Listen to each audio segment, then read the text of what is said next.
institution. It's just a shell game, a sleight of hand to skew the numbers.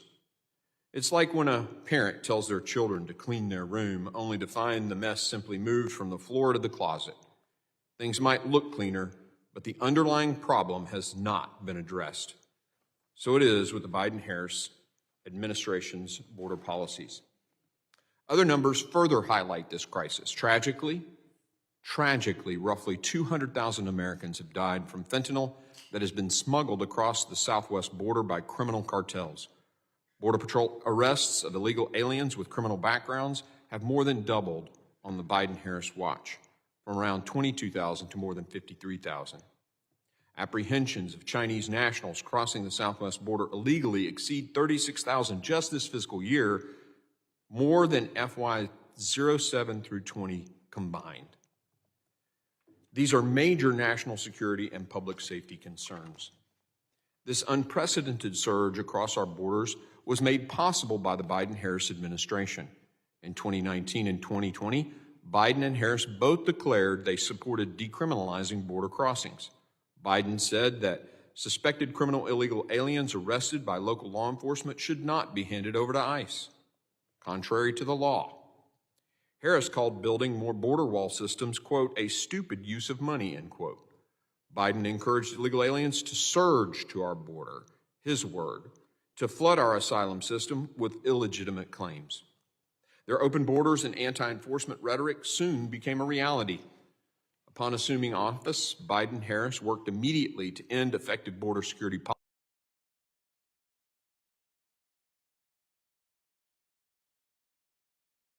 Biden and Harris gutted detention. For example, in fiscal year 2013, the Obama administration detained 91% of all illegal aliens, 82% of them from the time they were encountered until the case was resolved. In Biden and Harris's first year in office, that 82% dropped to just 10%. Removals have also plummeted from more than 267,000 in fiscal year 2019 to around half that number last year and as low as 59,000 in fiscal year 21. Even worse, removal of criminal aliens plummeted from around 173,000 in fiscal year 2019 to just 70,000 last fiscal year. And just yesterday, prominent border correspondent Ali Bradley reported exclusive ICE figures showing that since Biden-Harris administration ended Title 42 in May 23, the administration has only removed around 23% of all inadmissible aliens encountered. Despite the limitations put on them by the leaders, the men and women of CBP and ICE have continued to perform their jobs above and beyond the call of duty, and I commend them for their unwavering service to the nation. Yet they know it's not supposed to be this way. Today, you will no doubt hear more blame shifting and excuses by my colleagues across the aisle, but all of it is meant to mislead.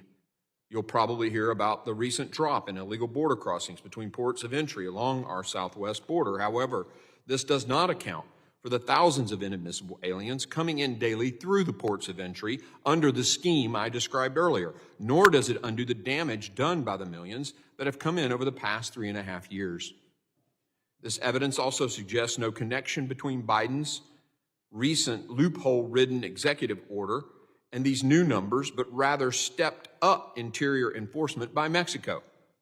And as we saw recently, that enforcement is waning, with the Mexican government now busing CBP-1 appointment holders from the southern Mexico border straight to the southern U.S. border. Coming almost 4 years into this self-inflicted crisis, the administration's action is much too little and far too late.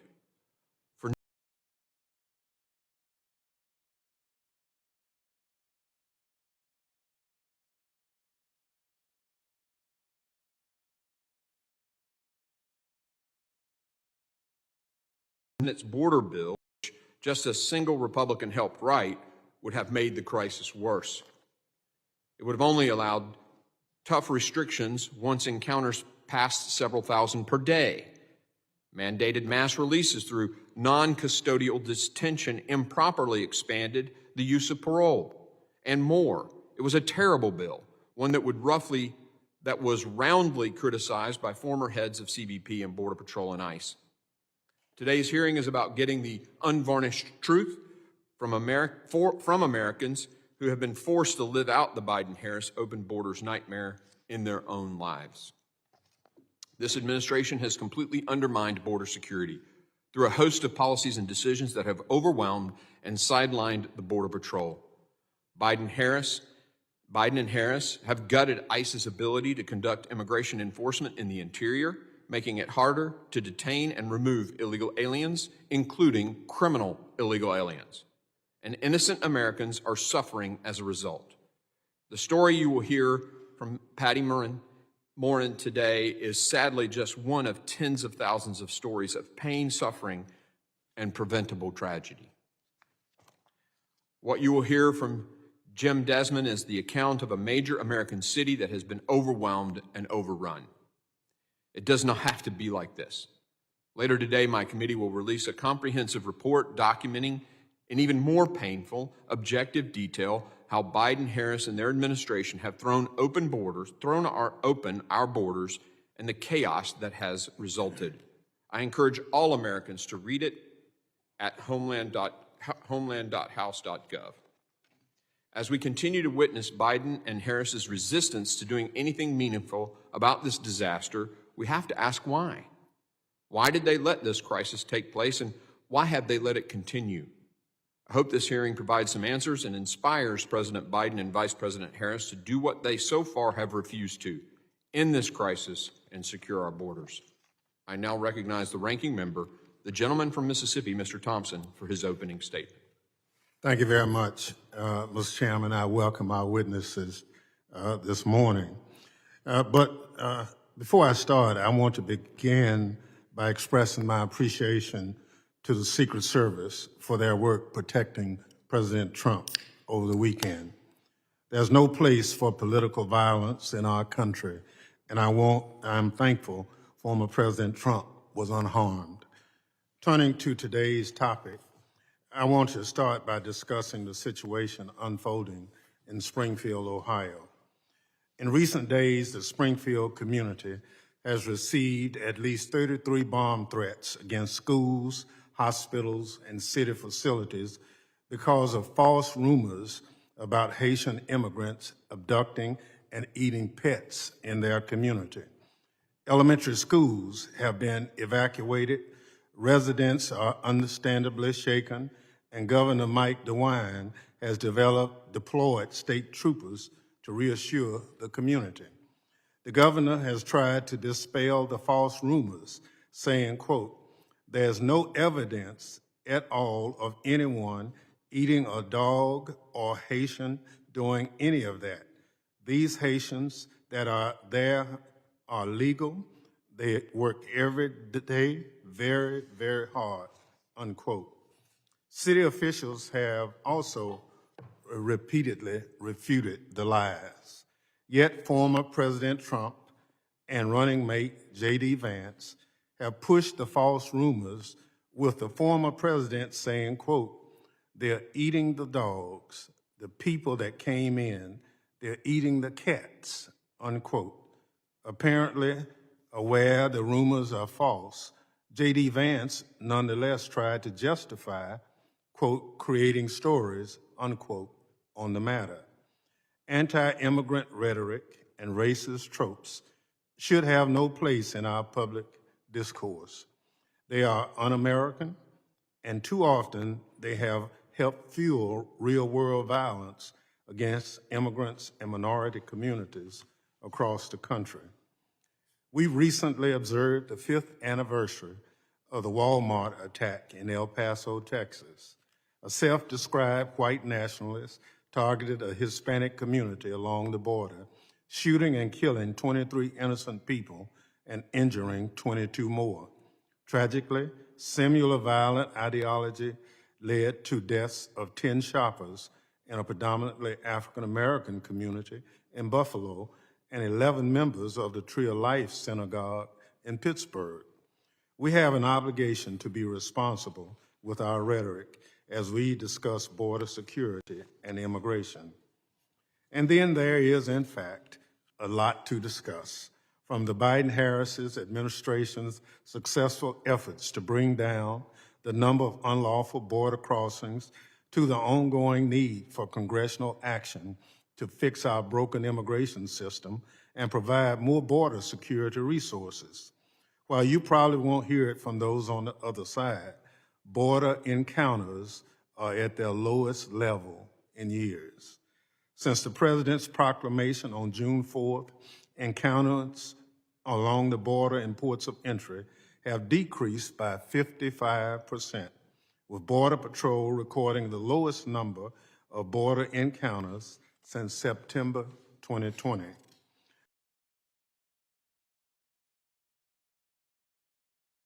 2,000 individuals to more than 130 countries and conducted over 300 international repatriation flights.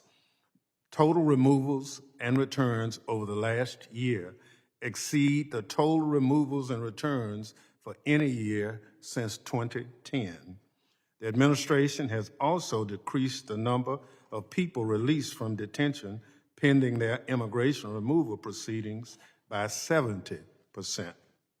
Meanwhile, Customs and Border Protection has seized more fentanyl than the last 5 years combined, keeping the dangerous drug from reaching our streets.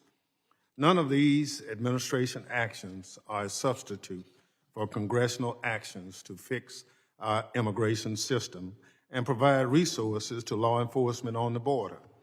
Only Congress can do that, and it is our responsibility to act. Unfortunately, my colleagues on the other side have refused to move legitimate border security legislation, all Congress. At the direction of former President Trump, Republicans blocked the Senate bipartisan border deal, and they are refusing to move necessary border security funding. Republicans don't want border security solutions. They want a political issue. Don't believe me? Well, they themselves have admitted putting partisanship over progress. As one GOP member of Congress said, he's not willing to, quote, do too damn much right now to help a Democrat. Why would I? That's Washington at its worst. Former President Trump has now called for the largest deportation program in U.S. history, with so-called concepts of a plan to deport 11 million undocumented migrants, quote, following the Eisenhower model, unquote. The Eisenhower model, more commonly known by a name that includes an ethnic slur, which I won't repeat here, was a mass deportation begun in 1954 that rounded up more than 1 million immigrants as well as brown-skinned American citizens. The former president even suggested using the military to sweep people under his plan, which would cause chaos in border communities, destroy millions of American families, and leave critical sectors of our economy, like agriculture, without the workers they need. Instead of partisan fear-mongering and dystopian deportation plans, we need real solutions about how we can strengthen border security, fix our immigration system, and grow our economy while upholding our American values. Sheriff Hathaway, an enforcement officer on the border, former DEA agent, and a fifth-generation Arizonian, I look forward to your insights today.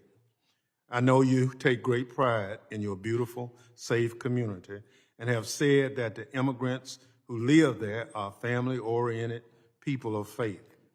I want to hear about what Congress can do to support you in your work. I welcome all of our witnesses and thank you for being here today. Mr. Chairman, I yield back. Thank you, Ranking Member. Other members of the committee are reminded that opening statements may be submitted for the record. I'm pleased to have an important panel of witnesses before us today, and I ask that our witnesses please rise and raise your right hand.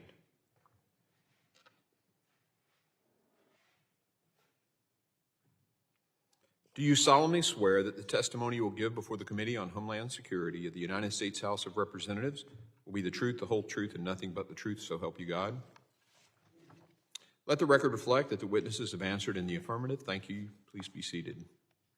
I'd now like to formally introduce our great panel of witnesses. Aaron Heitke served as an agent with the United States Border Patrol for over 25 years before retiring in July of 2023. During his time with the Border Patrol, he was stationed in Arizona, Minnesota, Maine, Washington, D.C., Montana, North Dakota, and California. He held multiple positions to include Patrol Agent in Charge, Associate Chief and Deputy Chief Patrol Agent, before finishing his career as Chief Patrol Agent of Grand Forks Sector and San Diego Sector. Mr. Heitke earned a Bachelor of Science degree in Criminology from the University of Minnesota at Duluth and a Juris Doctorate degree from the University of North Dakota School of Law. Ms. Patty Morin was born in New York City and has 6 children. She was a stay-at-home mom for 25 years and homeschooled her children. She returned to the workforce after the oldest child graduated high school and entered the mortgage banking industry for 6 years. She then pivoted and spent 10 years in retail management until she retired. She is currently retired and works part-time as an office administrator for a church while living in Maryland.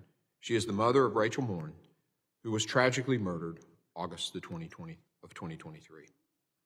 Mr. Jim Desmond is a San Diego County supervisor, a U.S. Navy veteran, and a retired 33-year Delta Airlines pilot and captain.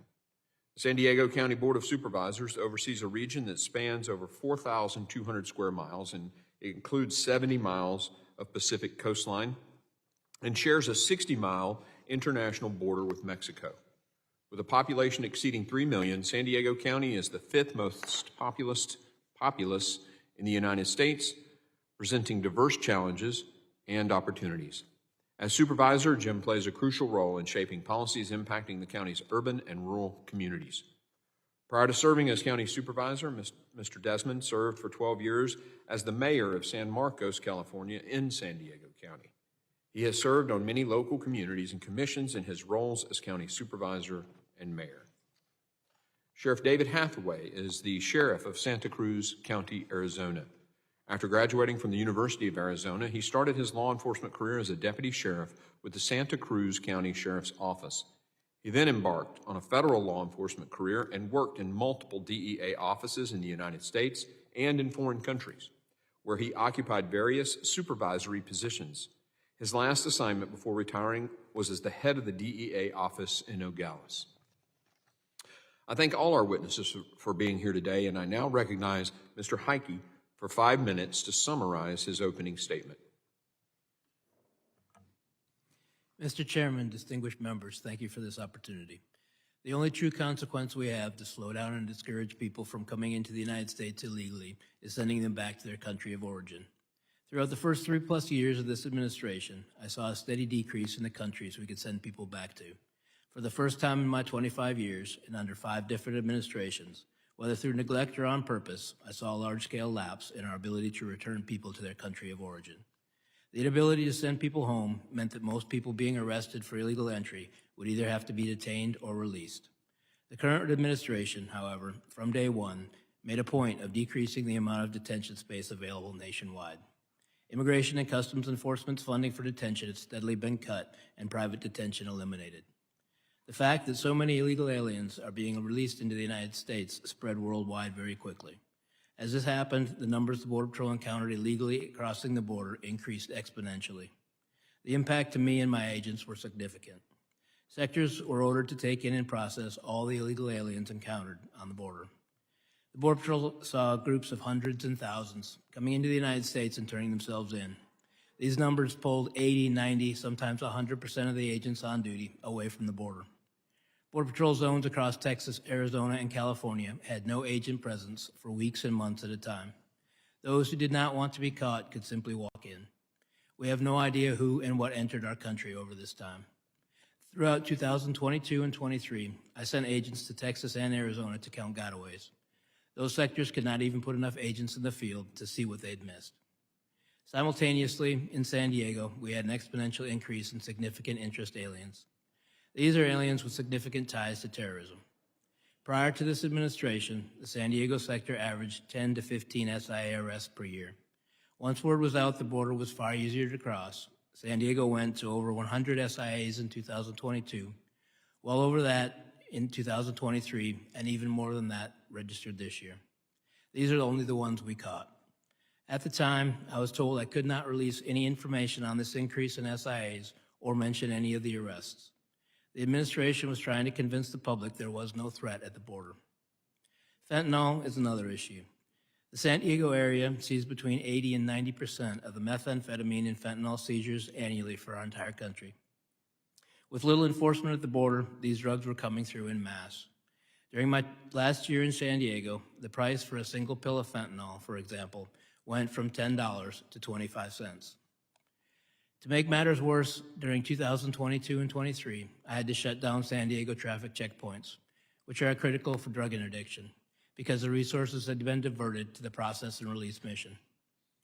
The large numbers also had and still have a negative impact on the San Diego community.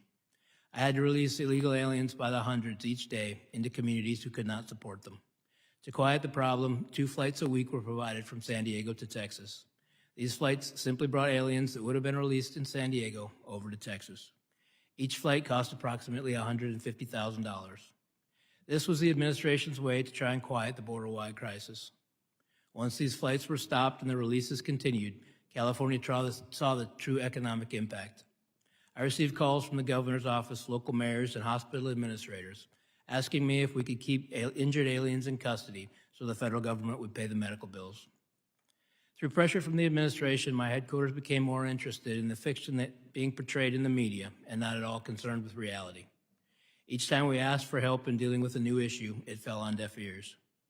At times in San Diego, we had 2,000 or more aliens sitting in between the fences asking to turn themselves in. I was told to move them out of sight of the media. Meanwhile, Border Patrol agents are continually forgotten and neglected by the media and this administration. These agents deal with death, women and children that have been raped, abused, trafficked, bought and sold, families that have spent months in terrible conditions, sickness, and despair. If you look at the dramatic rise in the number of suicides within the Border Patrol, it is directly correlated with the migrant surge. The agents have been pushed beyond their limit, and this has greatly impacted their physical and mental health. While current numbers of aliens crossing our border are lower in comparison in recent months, there's a reason for this. After nearly 4 years, this administration finally started to ask Mexico for help in slowing down the traffic through their country. This and other actions make a difference, but why has it taken so long? All of these tactics were being used before this administration took office, but this administration stopped or greatly limited them. I'm also concerned this will not be maintained. The problems we are facing at the border have solutions. These solutions can be quite simple and cost far less than the mess currently occupying so much time and money. The return to a policy of enforcing the law and returning illegal aliens to their home countries is required. Thank you. Thank you, Mr. Heitke. I now recognize Ms. Morin for 5 minutes to summarize her opening statement. Thank you, Chairman, ranking members, and Congressmen. I appreciate this opportunity to tell Rachel's story. It started August 6th, 2023. I was in Kentucky. We had a grandbaby that had just passed away from sudden infant death.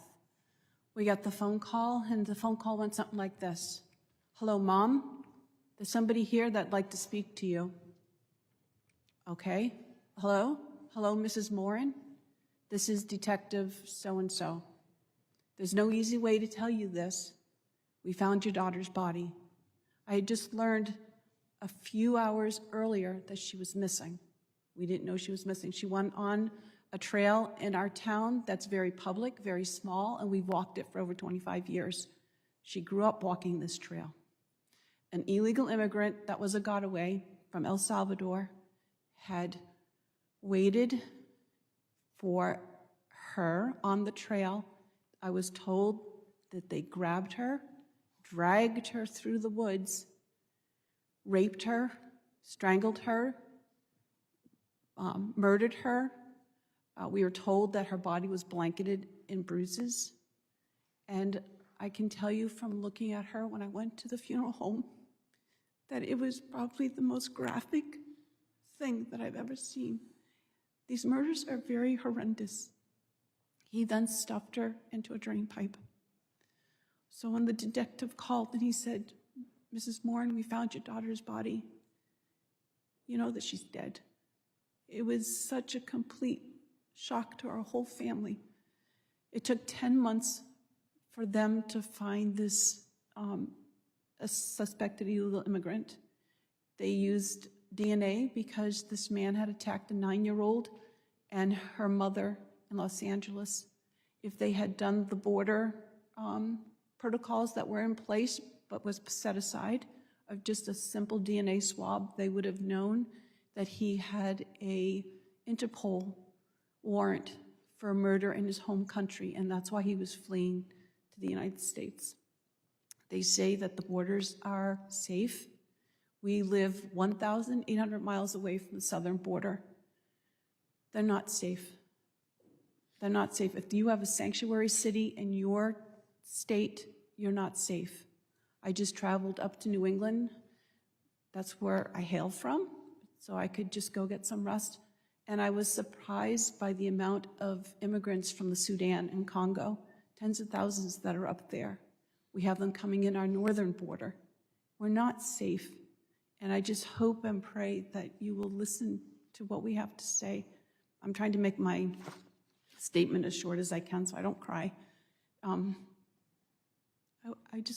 Rachel was, when she was a little girl, she was like a little Spitfire, tiny little redhead. As an adult, she was this like vibrant, vivacious, outgoing person. Everybody just loved to know her. She was so compassionate and kind. She had a stammering problem, so she understood what it was like to be made fun of as a kid. So she was very compassionate towards people. She was a mom to 5 children. She was a businesswoman. She liked to exercise. She's the American mom. And she's not the only one in our cities that have been murdered. There was another murder by an illegal immigrant from El Salvador that happened a year before. And that person was just pleaded guilty to 4 murders, 2 rapes, and numerous other crimes. They are bringing criminals into our country. They are allowing them into our smallest towns, and our people are dying. There is a video that we'd like to play.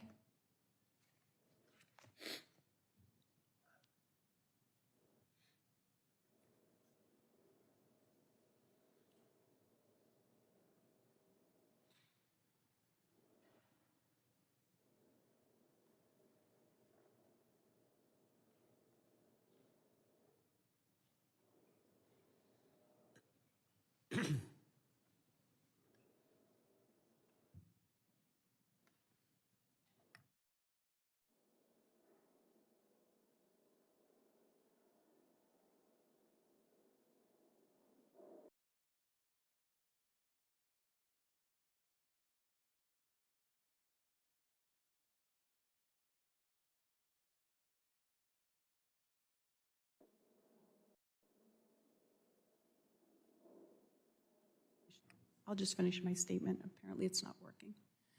So I just want to take the time to thank you for allowing me to be here and to speak my daughter's story.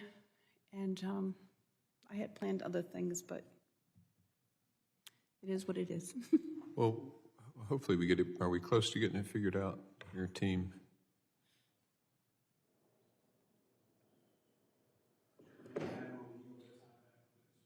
We'll definitely do that.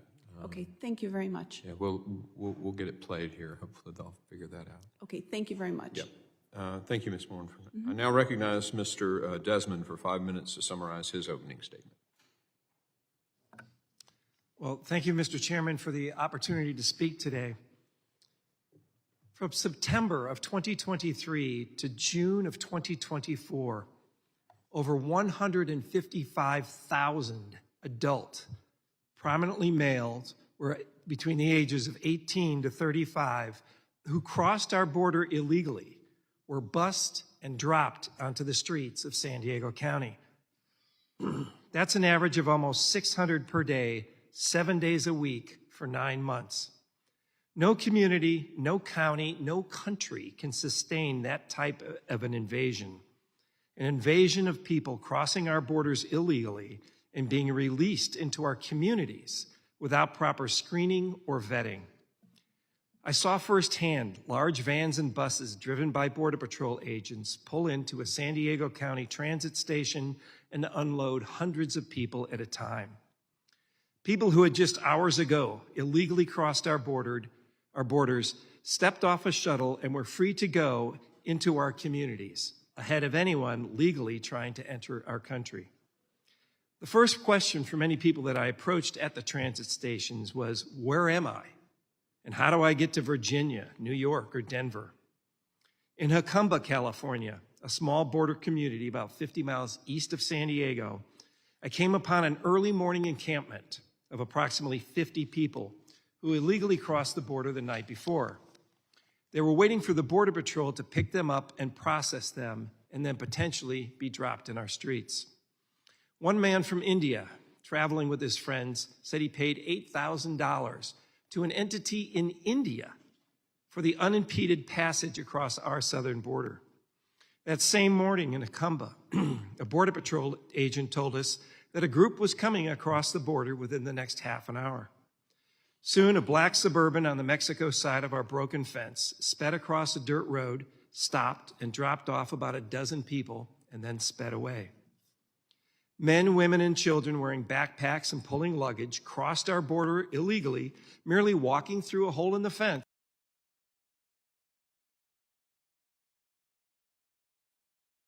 Our Border Patrol has been reduced to processing agents, standing by, watching people break our laws.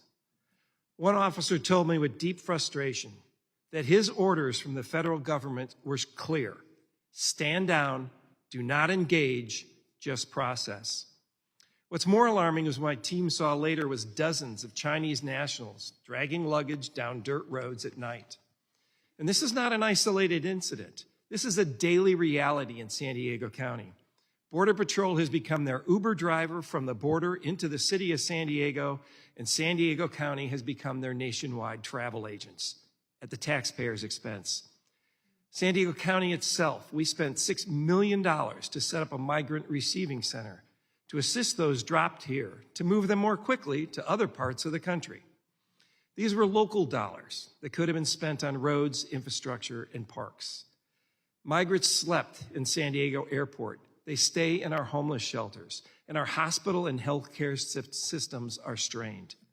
But what concerns me even more is our safety as a community and a country. Border Patrol agents do not have the time or resources or the ability to properly vet millions coming across our borders. I have witnessed and have brought samples of torn and shredded legal ID cards and passports that Mexico requires and we do not. These remnants and ID cards are left on the ground within the first few steps into the U.S. With no documentation, our agents cannot be sure of their countries of origin, restricting background checks and jeopardizing our safety. What really keeps me up at night are the gotaways, the one who illegally cross our borders, who don't ask for asylum.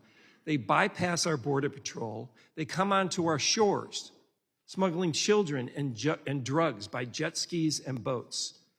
Boats are literally driven onto our beaches, abandoned, and the occupants run into our communities unimpeded because we are a sanctuary state. We have no idea who they are, where they're going, what their intentions are. They come and poof, disappear, making our county and our country unsafe. I want to close with a warning for those here today. Most of the people crossing the border illegally do not stay in San Diego County. We're the doormat. They disperse across the country. They are headed to states and cities across the United States with potentially very dangerous nationwide implications. The Biden-Harris administration created this mess, and they refuse to acknowledge it. The administration is not properly vetting the millions of people let into our communities, and they are making our border counties and our nation unsafe. Thank you. Thank you, Mr. Desmond. I now recognize Sheriff Hathaway for 5 minutes to summarize his opening statement. Thank you, Chairman Green and Ranking Member Thompson, for inviting me to testify to your committee. I am the sheriff of a county in Arizona, a border county. My county has the largest ports of entry with Mexico. Of all the border counties in Arizona, a large commercial port of entry, 2 large pedestrian ports of entry, a passenger vehicle port of entry, a railroad port of entry. So we have the largest volume of movement of any border county in Arizona. And our community is very safe. Crime rates are low. Crime rates are lower than the average for the state of Arizona, lower than Tucson, lower than Phoenix. But I do have concern over the growing police state and surveillance state in the U.S. Border Patrol has what is called extended border search authority. We call this the Constitution-free zone. Any area within 100 miles of the international border, Border Patrol does not need to have probable cause to search, to detain you, to interrogate you. And this includes 2/3 of the population of the U.S., cities like San Francisco, Los Angeles, New York, Seattle, Washington, D.C., Miami, Houston. But our border community is safe, but there are things that Congress can do, and you need to act. If you don't act, presidential administrations will use executive action to solve these problems. In the current and the former administration, the executive branch is incentivized to come up with solutions because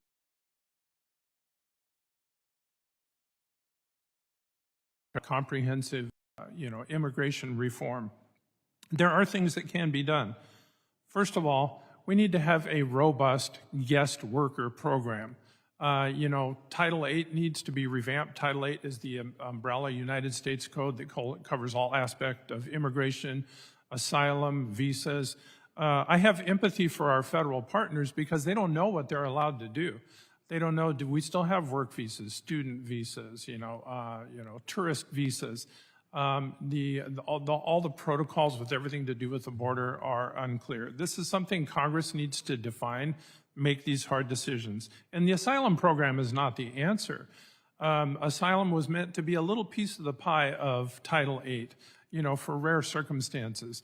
Asylum, it's become the de facto way of issuing work permits, but asylum seekers can't even work for the first 6 months they're in the country. Canada is smart, and they've realized, hey, they've imported tens of thousands of cleared asylum seekers into Canada to work there because they can't work here. They have the same problem we do. They have an aging population, they lack younger workers, and they've taken advantage of this kind of broken system to get more workers into their country. So I want to keep my 5 minutes simple here. 2 clear takeaways that I think Congress needs to do so that the executive branch isn't incentivized to take action. 1 is a guest worker program. Make that clear, articulate that, figure that out. Consider things like the Farm Modernization Act that has languished for years. There has been pressure from the business community on both sides of the aisle, Republican and Democrat, to pass the Farm Modernization Act that would allow more H-2A agricultural visas. My family is a ranching family. We've been in the border of Arizona for 5 generations. It was a lot easier for my grandfather to hire somebody from Mexico if American workers weren't available. But now it's unclear what the protocols are for getting work permits. Another thing that's needed, and this was in the bipartisan border bill that wasn't passed, is immigration judges right at the border. And this was in the bill. There were some things in that bill I did not agree with. But if we're going to be, infatuated with the idea everyone needs a piece of paper to approve before they can do a voluntary interaction with an American, well, get the officials right at the border that can make those decisions. The bipartisan border bill actually had in it the paralegals, the immigration judges, and the staff so that people can come up to the border, present their piece of paper, make their claim, and if the answer is yes, it's yes. If the answer is no, it's no. And this is not a Democrat versus Republican issue. In the 80s, 90s, and 2000s, you had record years, over 1 million. This included Democrat and Republican administrations, and then there was a 14-year lull after that included all 8 years of Obama, last 2 years of Bush Jr., and all 4 years of Trump. So this is a cyclical thing, and I think it's disingenuous to try to paint it as a Democrat versus Republican thing. My time's up, so thank you. Thank you. Members will be recognized by order of seniority with an exception granted due to some scheduling issues today as necessary for their 5 minutes of questioning. An additional round of questioning may be called after all members have been recognized. I now recognize myself for 5 minutes of questioning. Mr. Heitke, you served as the last job, you were the sector chief of one of our 9 southwest border sectors. And I think you said you worked for 25 years in the Border Patrol under 5 different administrations. And looking at your statement, you said this was the first time under 5 administrations, whether through neglect or on purpose, I saw large-scale lapses in our ability to return people to their country of origin. You then went on and talked about detention and how detention bed space was intentionally decreased and private detention was essentially done away with. You said that word got out and then the masses came, essentially. I'm paraphrasing you.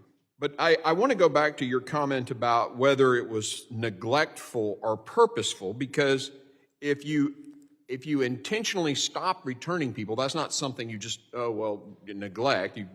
And you intentionally decrease detention, those things that actually decrease the incentive for people to come here. That sounds purposeful to me. So would you answer? I mean, do you think it's neglect, or do you think this was purposeful, designed to be this way? I believe that the actions were purposeful, yes, sir. Many people don't understand that we can't simply fill a plane full of nationals from a certain country and fly them home. It takes agreements with that country. It takes diplomacy with the State Department to make those arrangements. And they're long-term arrangements. It takes diplomacy over months and years. But purposeful. But purposeful. Purposeful, okay.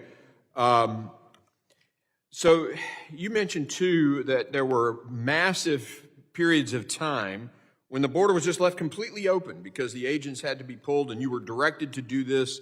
And how long were those agents just completely off the border and miles of the border wide open? There were weeks and even months at a time between Texas and parts of Arizona and California. And I assume that's, we want to look at these 8 ISIS folks that were caught in New York. I guess some of them actually crossed at a crossing. They filled out the CBP-1 app, 3 of them, and came into the country and were going to blow up an LGBTQ place in Philadelphia. But, I mean, those people that crossed during that time, any guarantees that they're not out there to do harm to the country? No, sir, no guarantees. Yeah, you agree with the FBI director then. You mentioned twice in your testimony, too, I find it fascinating that because it was overwhelming San Diego, the administration actually created, for the cost of $150,000, plane flights to Texas of all these people as a way to keep it quiet. And then you mentioned, too, there was one point where you had like 2,000 aliens and the administration directed you to like move them out of sight of the media. Can you kind of clarify that a little bit? Yes, so groups were coming in to turn themselves over faster than we could keep up. We only had so much space. We keep people within our stations. There's no other place to put them in while they're being processed. And they were building up. The media was showing them sitting in between the fences, and it looked bad, and they wanted them moved. I had no place to put them, and so they simply told me. Why would they want to hide that? Why wouldn't they want the world to know what's going on? Why would they want to hide that? Why would they want to spend $150,000 to fly them to Texas to keep people from seeing the mass waves? Why? It looks bad. When I asked about the flights to Texas, I was very specifically told there's a problem in Texas, there isn't a problem in California. Wow. So purposeful policies wreaking havoc on a community, and we'll just hide it. Perfect. Thank you.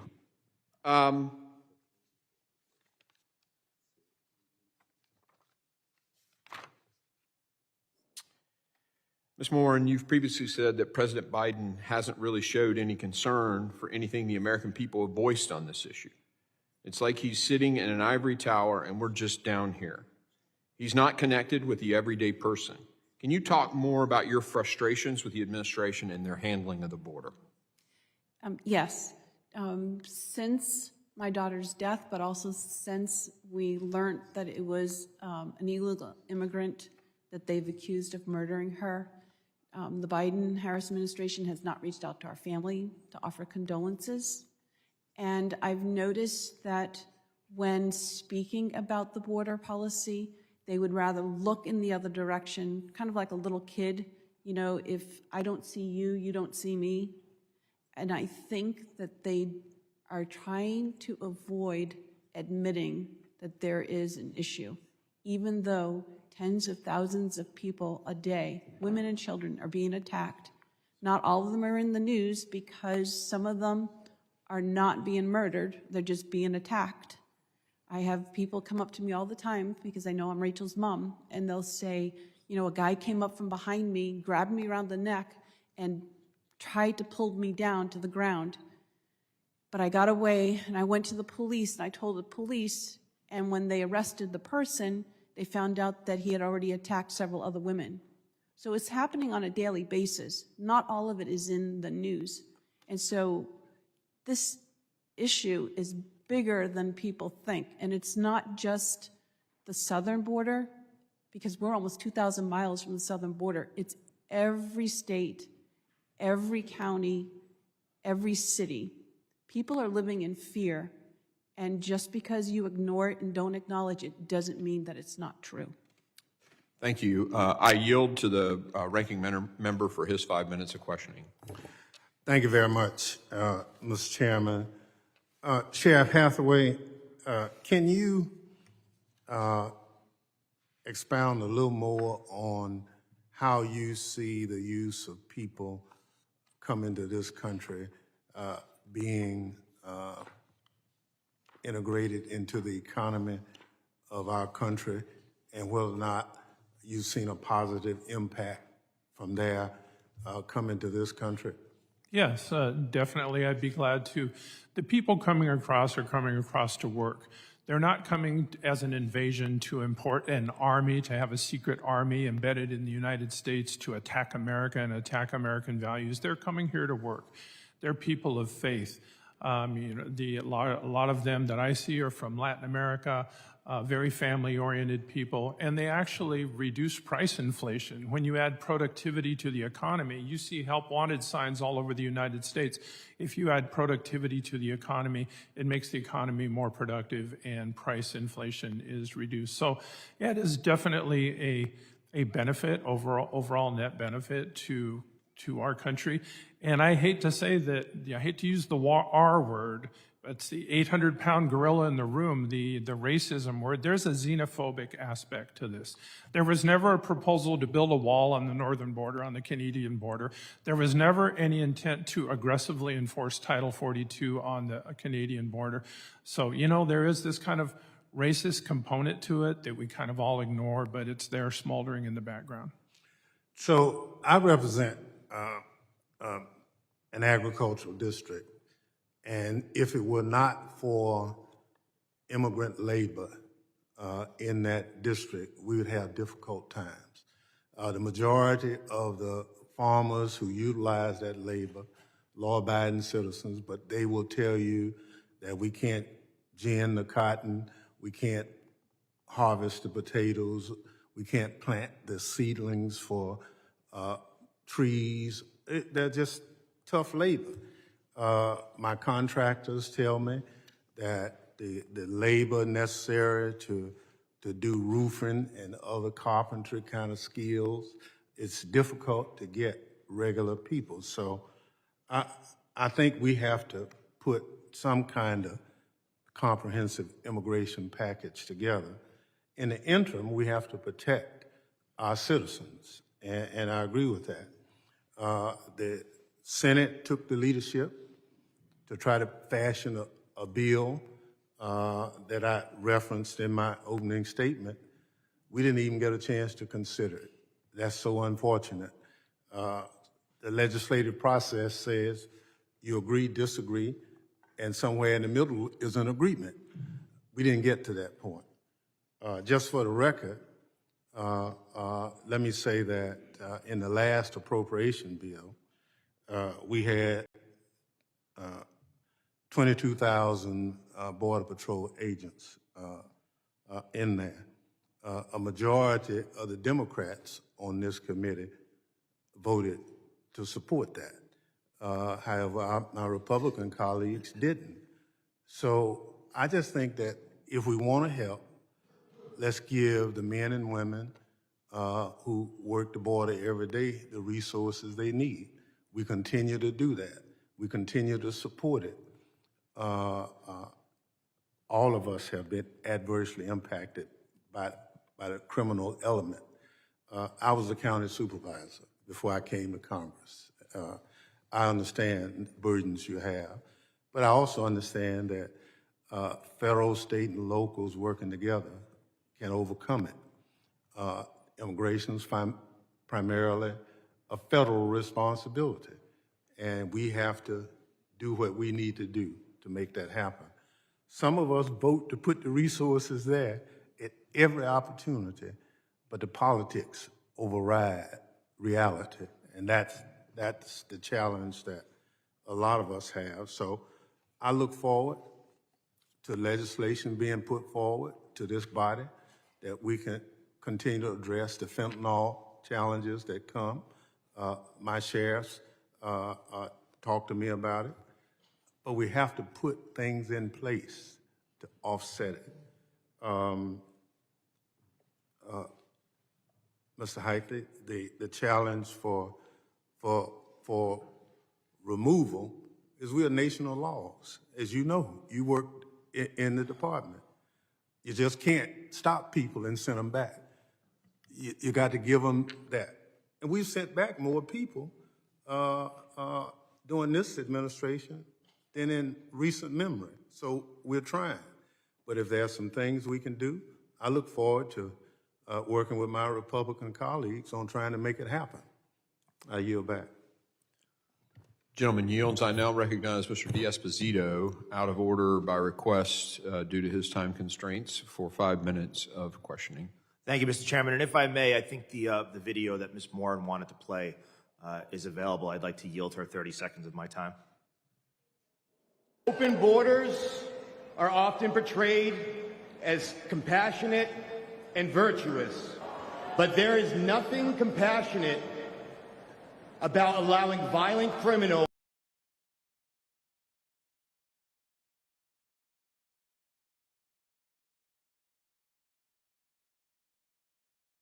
and his designated border czar, Kamala Harris, opened our borders to him and others like him, empowering them to victimize the innocent.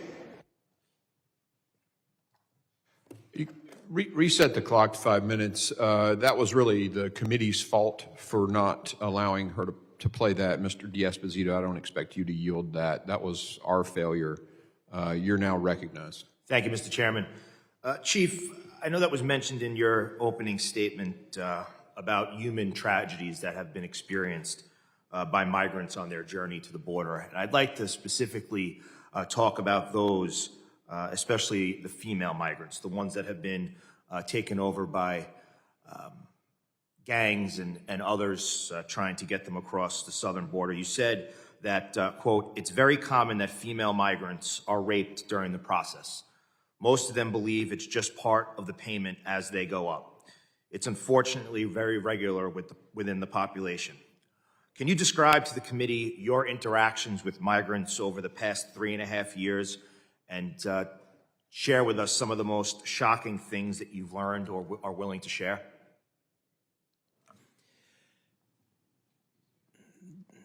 There's a number of them that I would.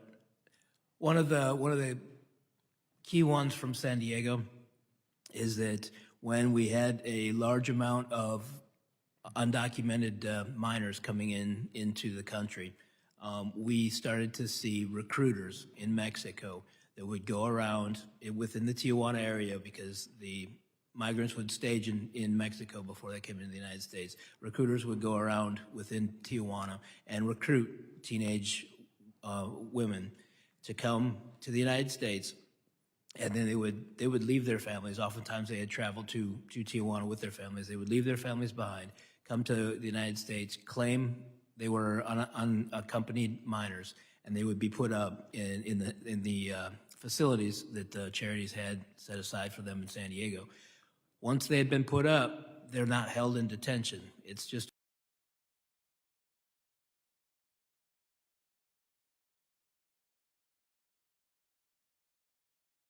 women were then brought up and forced into prostitution, oftentimes in the Oakland and Los Angeles area and other places within the country. We had active cases going on, but because we did not have the resources, because we were inundated with so many people, we couldn't follow up. And this was actively going on within our area during the time frame. And how many years did you spend in the Customs and Border Patrol? Over 25. And in those 25 years, is this the worst that you've seen in the last 3.5 years? Yes.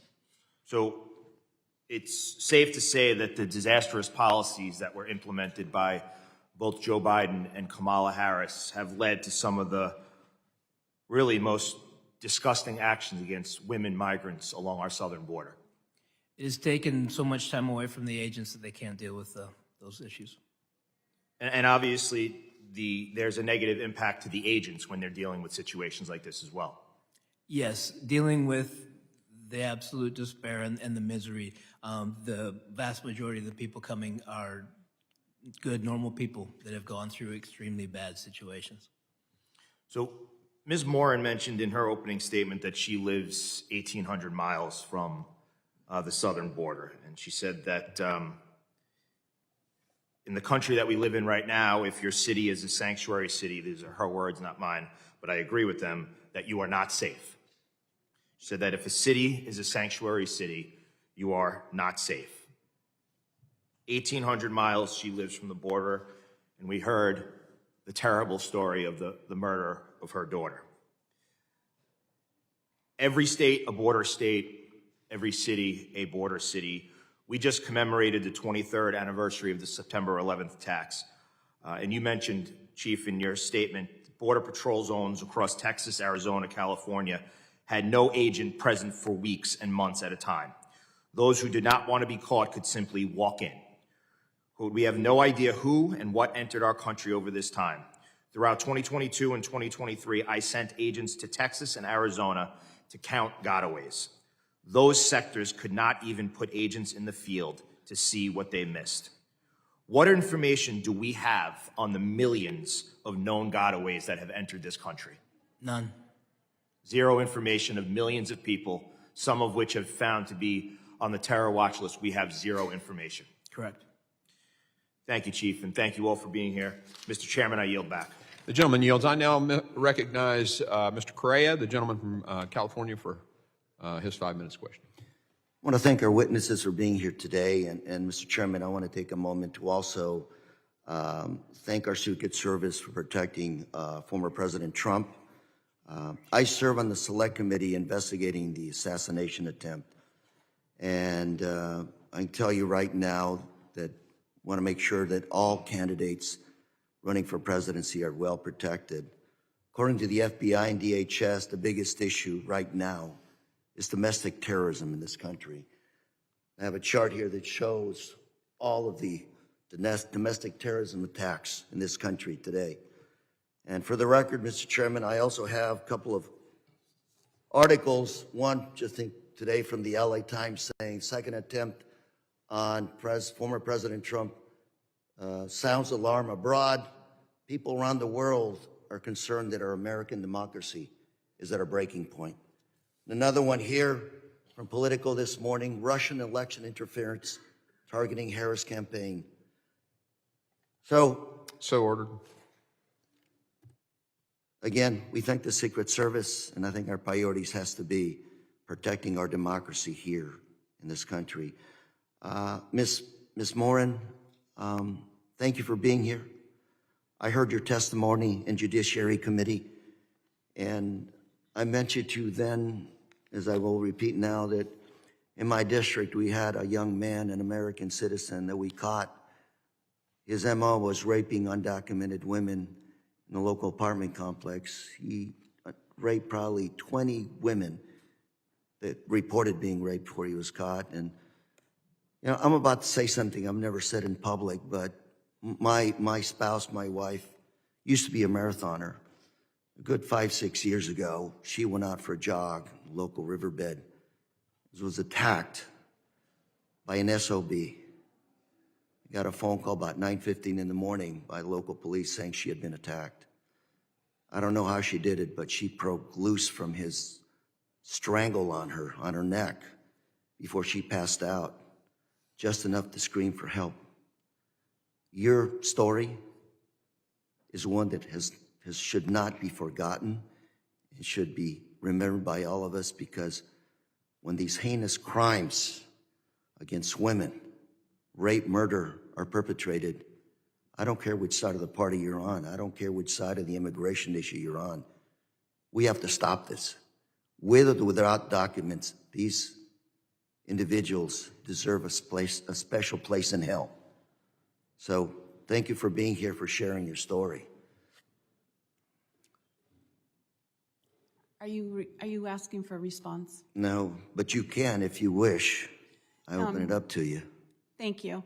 I just wanted to say, at the last hearing, when I shared about my past, it was because I wanted people to understand that I know what it's like to be a victim of violent crime that survived. And so I understand, probably more than anybody in this room, some of the things that my daughter endured. I also said in that statement that my grandparents immigrated here from Europe. My husband, his parents immigrated here from Europe.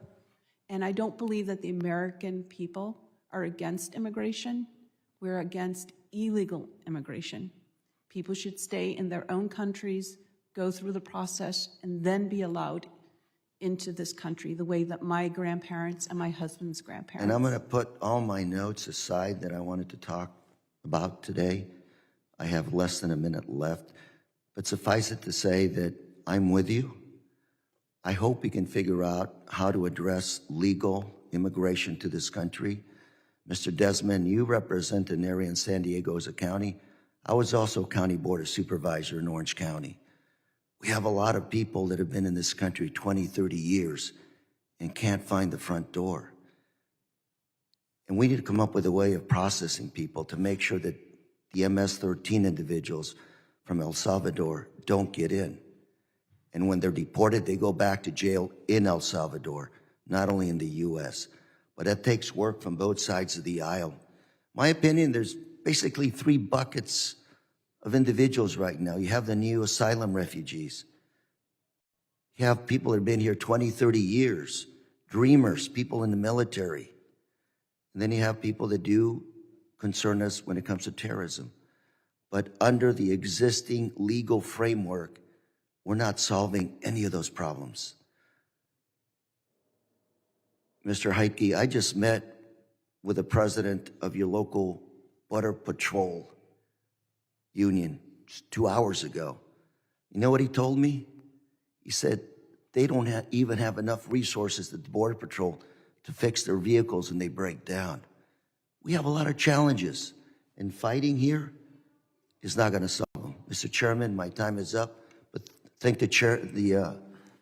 I thank all of you for being here today. Thank you very much. The gentleman yields. I now recognize Mr. Bishop, the gentleman from North Carolina, for his 5 minutes questioning. Mr. Heitke, you're now able to say what you're saying here today because you're no longer on official duty, right? Correct. You couldn't have made these statements when you were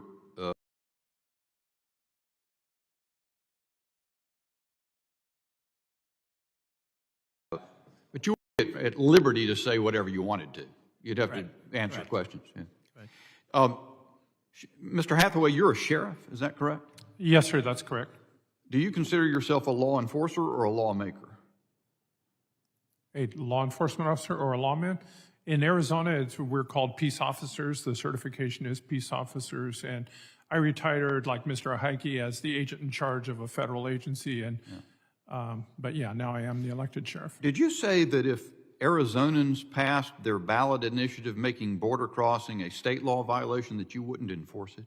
That is correct. There's a issue ballot proposal on the November ballot, Proposition 314. Do you consider your role as a law enforcer to be to decide which laws you're going to enforce and which ones you're In not my going county, to enforce? 95% of the people are Hispanic. It would be I didn't ask you that. disingenuous of me to go I check asked you their about- documents and see I asked you about what you regard your role to be as a law enforcer. Do you believe you get to pick and choose which laws to enforce? A similar law was found unconstitutional in Arizona, Senate Bill 1070, and I know I would get sued are you a for judge? racial profiling. Are you a judge? I know the history of the laws in Arizona, and there was a see. similar law thrown out. So you and do found believe you can pick and choose, even though you're not a judge? You joined in the debate. That I've heard the rhetoric from my Democrat colleagues quite a lot, and their witnesses here who frequently assert that the problem with the border is that we should have enacted the Langford-Mayorkas bill. Now, you said you liked some parts of it. You liked the fact that it would have immigration judges and other staff at the border to make asylum decisions, right? Right. But you also said in your testimony just now, if you're going to be infatuated with the idea that everybody needs a piece of paper, then those things would be good. So you don't think we should be infatuated with the idea that people need a piece of paper. Is that correct? I think what matters is voluntary transactions, no coerced transactions. If you're So the ultimate of that would be just to let everybody who wants to come in, Isn't that right? In other words, why do you need you say we need a guest worker program. That's what you think is necessary. Why do we need a guest worker program? Why not just let everyone come in who wants to come in? because the asylum program is not working. Well, no, It's never okay, so intended to you're work. saying you don't want to be infatuated with a piece of paper at all. You want to just let them come in. Isn't that right? If we're going to have people doing processing, they should address the need. Well, and the are you need is- saying, well, is you're guest saying workers. if. You don't think we should have anybody doing processing? No, if we're going to have people doing processing, they should issue work permits. That's what people are coming in here for, is to work. Ms. Morin, I'm just wondering, as you sitting there next to the sheriff said that his community is safe. Well, let me ask you one more question, Sheriff. You don't think we have a border crisis? No, I'm investigating 3 homicides now. They all involve U.S. citizens or the suspects. My see. city is 95% Hispanic.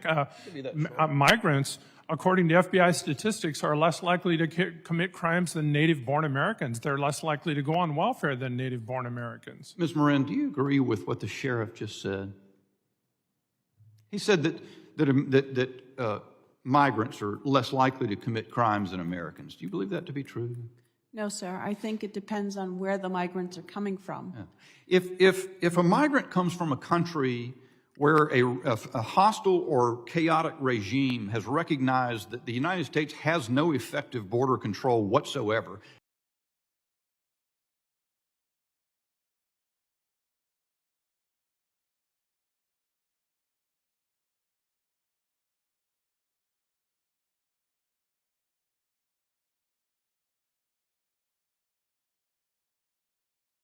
the same? Doesn't it make sense that there are going to be more criminals if those populations are being released because of the recognition of what the administration's done to border security? Ms. Morin? Yes. I think that's common sense. I understand the argument's always made that we needed that Langford-Mayorkas border bill. Well, here's President Trump's favorite chart, as he said, because as he turned his head, the assassin's bullet passed by, looking at this. But what you see on the left is what President Trump accomplished, and what you see from 2021 forward is what the current administration accomplished. I would suggest that anyone who says that that border bill that wasn't passed is cause and effect should learn what the idea of cause and effect means. Because you can accomplish either one of these results with our existing law. And the result of accomplishing what's on the right as opposed to what's on the left is a matter of will and a matter of people who think they're not law enforcers but lawmakers. I yield. Gentleman yields. I now recognize Mr. Ivey for 5 minutes of questioning. Thank you, Mr. Chairman. I'm not sure where to start. Wait, leave the chart there, please. And I appreciate my friend, Mr. Bishop from North Carolina. I appreciate the passion and the intellect he brings to these sorts of debates and discussions. I did want to say this, though. I represent a district in Maryland, and Ms. Morin, you and I saw each other last week, and I'll come back to you in a moment, but a lot of my immigrants are from El Salvador, and I mean thousands of them. Our population has grown very dramatically in Prince George's County with El Salvadoran immigrants. And I want to challenge the suggestion that there are more criminal elements within the El Salvador immigrant community than the people who are already here in the United States. That's been the exact opposite of my experience in Prince George's County. And I was the state's attorney there for 8 years. I mean, I prosecuted these cases. And Ms. Morin, you may recall, I talked about a RICO case I did jointly with Rod Rosenstein, who was a Republican U.S. attorney. In fact, he ended up being Donald Trump's deputy, and then he was the acting attorney general in the Department of Justice. And, you know, there's an issue there for sure of crime that's committed. But I don't think it's fair to say that the people who are coming, by and large, are here to commit crimes. And I think I recall Chip Roy saying at one of the Judiciary Committee hearings that his sense of it was pretty much the same. People are coming here to work. They're not coming for asylum reasons necessarily, but they're coming here to work and be part of the American dream and live that experience. So thank you for the chart. I appreciate it. But I did want to say this too. The lower parts of the numbers there, and I don't know what the colors mean or that sort of deal, but I was state's attorney during the previous stretch, so not during the Biden-Harris administration.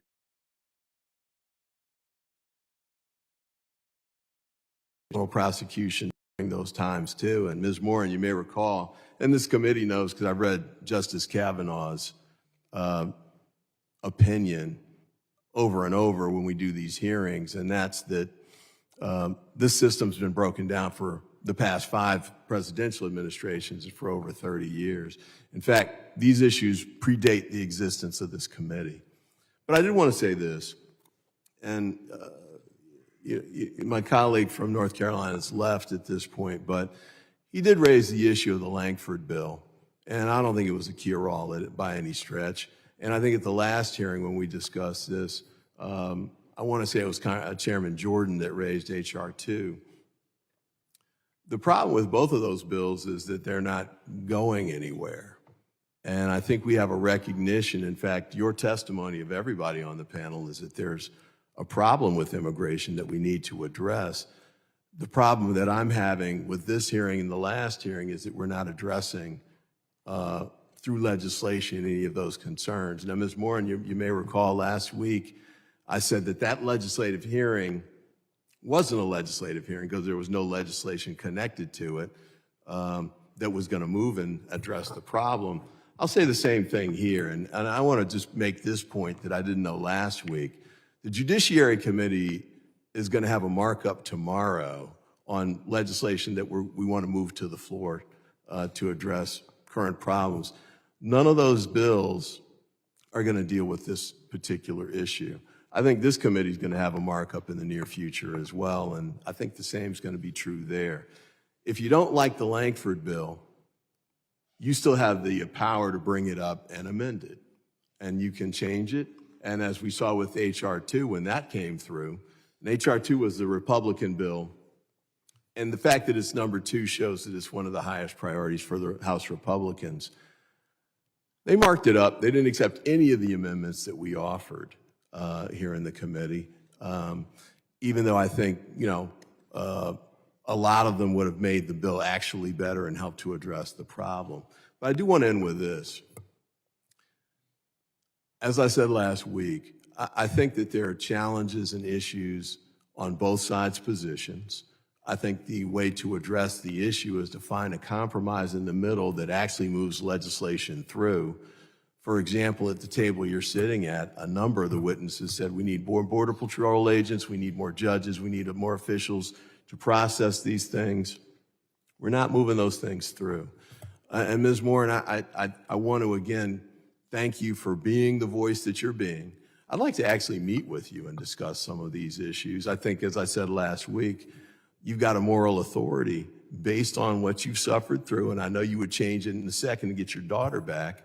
But I'd like to see us get something done, and we're not doing it with these kind of stage performances like this. but you're in a position, unfortunately, where you have the voice that can help move things forward. And I appreciate the work that you've done and will continue to do. And I want to thank you for being here again today. And Mr. Chairman, I apologize for running over, but I want to thank the panel as well. And I thank the committee as well for raising this issue and continuing to look at it. But I hope we'll be able to find a way to address it with legislation that's actually going to get passed and do something. And with that, I yield back. Gentleman yields. I now recognize Mr. Jimenez, the gentleman from Florida, for his 5 minutes of questioning. Thank you, Mr. Chairman. And this, the chart here on my left shows the lies that are coming from the Biden-Harris administration as to the cause of the immigration issue here in the United States. It's their policy. You can see very clearly when policies changed, that's what happened to the border. There was no difference in resources. There weren't any differences in the number of personnel. It was the policies, 94 different executive orders from the Biden administration that caused what's happening at the U.S. border. I want to turn my attention to you, Sheriff Hathaway.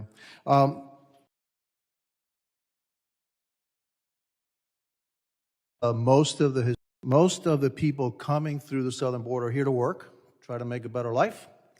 But I disagree in one sense that you can't tell me that along with those hardworking people, there are a number of them that are actually hardened criminals, that there are a number of them that are actually terrorists.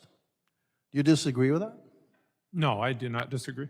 Okay. And so if you allow more criminals into the United States, you're going to have more crime in the United States, correct? Because they're criminals. That's what they're doing. I mean, we've seen it. I've seen it in my community. Tren de Aragua. You know who Tren de Aragua is? You know who they are? The Tren de Aragua. Do you know who they are? You don't. Really? And you're a sheriff? You don't know what the Tren de Aragua is? That's one of the most violent gangs that's coming out of Venezuela. It's coming through your town. All right? Those folks are here in the United States right now. They're terrorizing people on Aurora. They actually kidnapped a former Venezuelan police officer in my town and killed him. And so, yeah, we have a problem coming through the southern border. Now, I also, I also found it interesting that you run to the racist argument. I believe that immigration should be legal immigration. I disagree with illegal immigration. Do you think I'm a racist?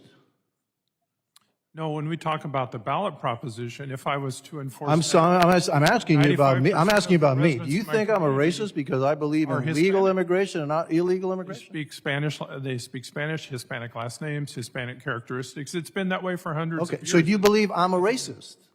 Because I believe it should be legal immigration.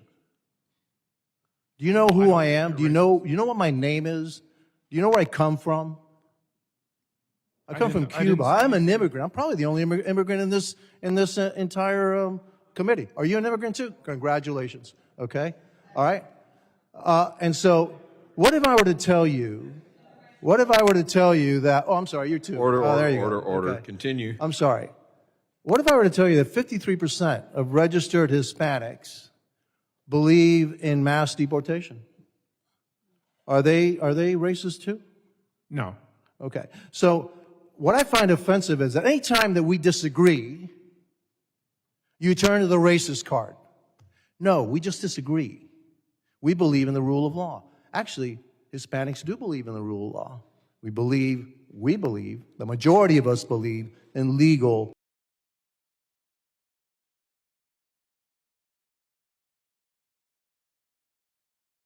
Poses a wall on the Canadian border. 92% of the land borders in the Oh, world. so you're still saying that we are have kind racist? of a Oh, structure. you're doubling down on it. That we are racist. I love it. Go ahead. Certain Go ahead. have a Tell me I'm a racist element to racist. them. Tell me I'm a racist. Go ahead. Certain suggested policies have a racist. Oh, yeah, of course, because we don't agree with what you think. And that's what disturbs me. No, we don't propose a Oh, wall. well, yeah, you don't. But you They're think a white you're country. still calling me a racist. We're talking about policies. We are. Racist too. I'm Hispanic. You're not. I didn't say anything You're to not. discourage you. You're not. So I take offense to that. And you know what? Is my time up? No, not yet. But you know what? I think I've had enough. Thank you. The gentleman yields. I now recognize another immigrant to this country who obtained a PhD and is a great American, but legally, right? Yes. Yeah. So, Mr. Thanadar, you're recognized for 5 minutes. Thank you, Chair, and thank you, Ranking Member. Sheriff Hathaway, in your testimony, you talked about your family's long history of ranching in Arizona and the importance of seasonal farm workers to sustaining America's farms and ranches. Yet, Trump's Project 2025 calls for limiting seasonal workers' visas and the number of legal immigrants eligible for work authorization. This is exactly the opposite direction we need to go at a time when grocery store bills are a struggle for many Americans. We need to support our farmers, ranchers to make sure they have the workforce they need to get their food into stores at a reasonable price. What do you want Congress to know about the workforce shortage that Arizona ranchers and farmers are facing?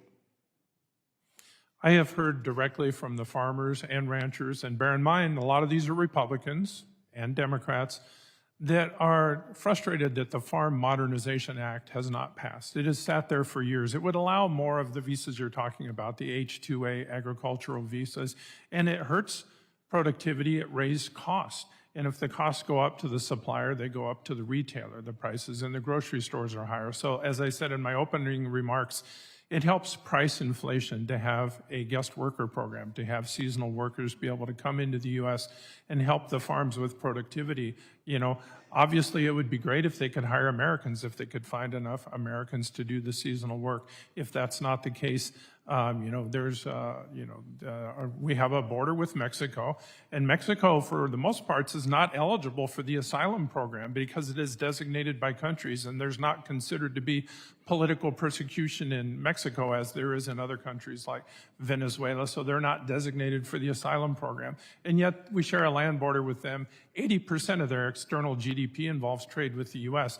It would just make sense to focus on a guest worker program to help reduce cost in the U.S., make the cost of living more affordable for all of us.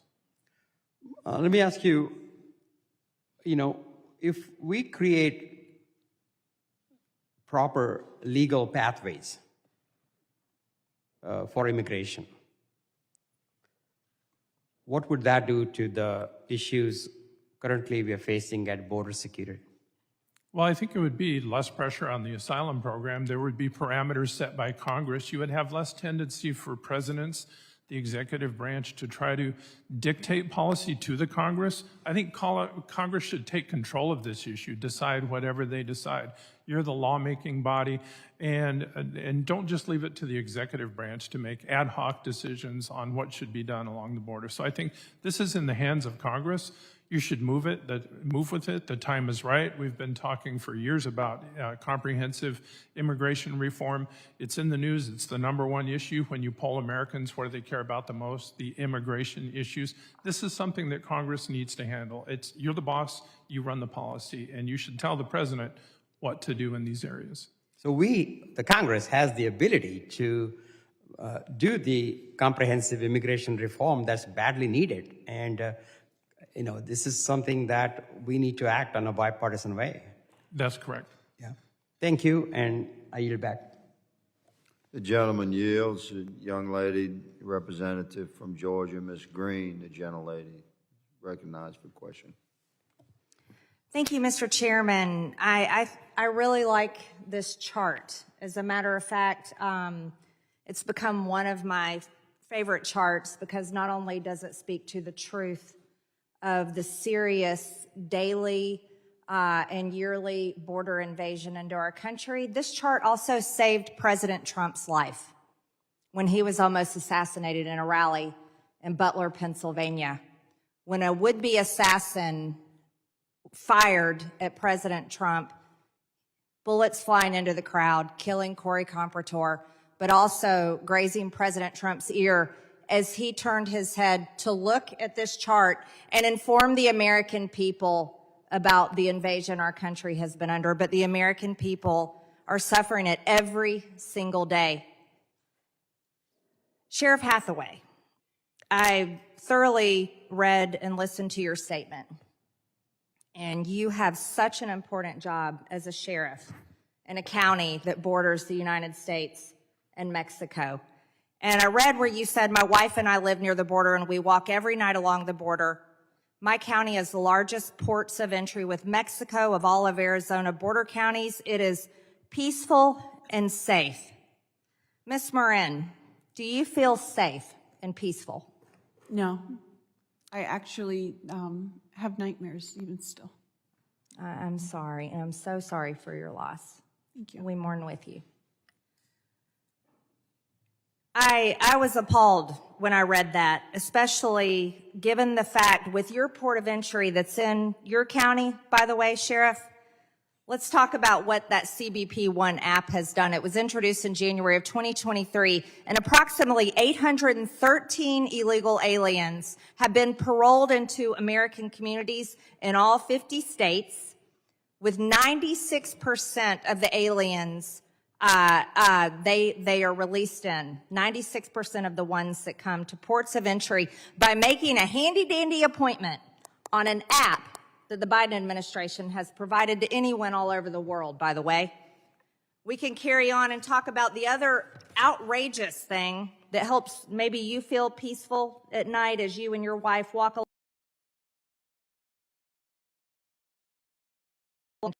Another way they're able to get into our country is by flying in from other countries. 530,000 inadmissible aliens have flown directly into U.S. airports. Maybe that's why you don't see a giant flow across your land, Sheriff.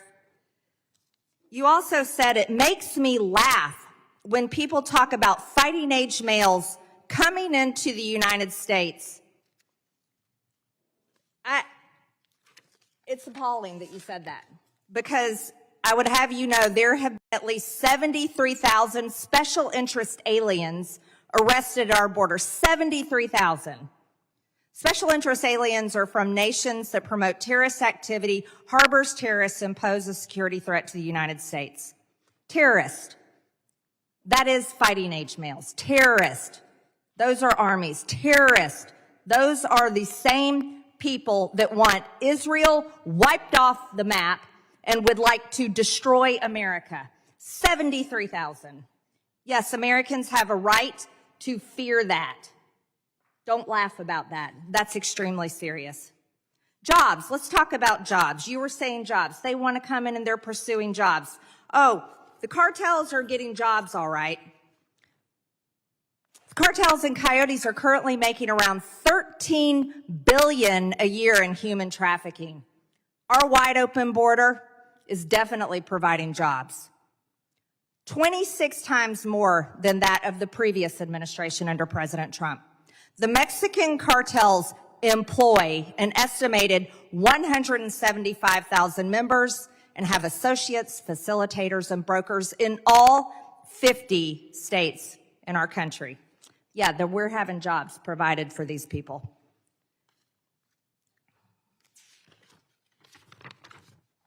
You said certain policies smack of racism. For example, walls. I'd have you know, Sheriff, there are 77 major border walls around the world. 45 countries are planning and building more. Walls are not racist. Walls keep people safe. And this country is not safe. People are being murdered every day. The woman you're sitting next to's daughter was raped and brutally murdered. That's not funny. Walls are not racist. Just with his car over 100 miles per hour in my hometown, struck another car, critically injuring a baby, killing the baby's mother and the passenger in the car. That happens almost every day in our country because of illegal aliens coming in. It's not funny, it is not racist, and the American people have every right to be fed up, just like they are. Fed up and disgusted that our country is not keeping them safe. And guess what? They freaking pay for it. Their tax dollars pay for it. Thank you, Mr. Chairman. I yield. The gentlelady yields. Mr. Goldman, the gentleman from New York, is recognized for questioning for 5 minutes. Thank you, Mr. Chairman. I've got a lot to get through because we've got about 4 years to walk through.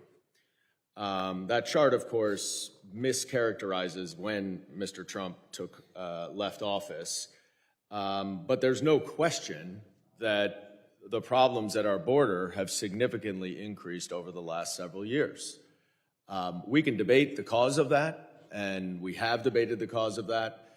There's unquestionably a lot more climate migration. There's unquestionably a lot more authoritarianism in Central and South America that is leading to political persecution and to people wanting to flee. But there's a problem. And what happened is the administration began to address that problem as it was increasing.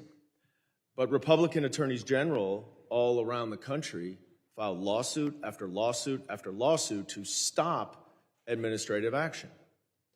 So in response to that, the Biden-Harris administration went to Congress to say, let's work on bipartisan legislation to try to solve our border crisis.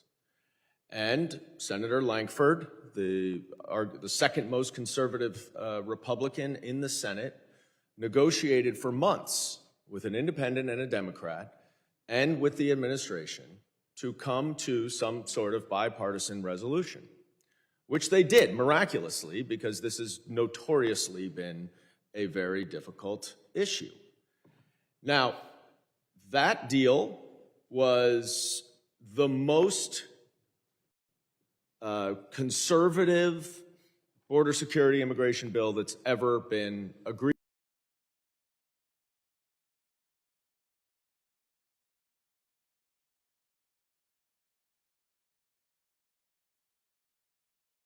Dramatically streamline the asylum process.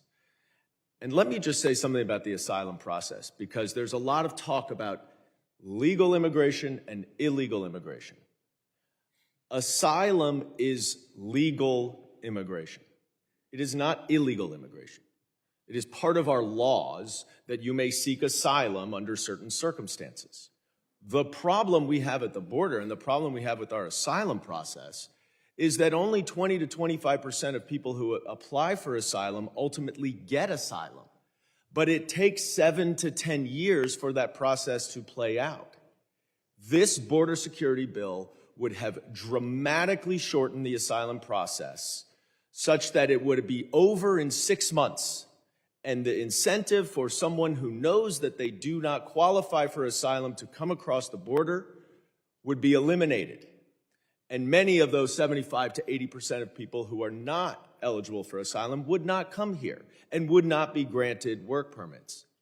The other thing it does is it would increase visas because we do have a work shortage. We have a job shortage for agriculture, for construction, for restaurant workers, hotel workers, home care, nurses, doctors, scientists. This is all what I hear in my district.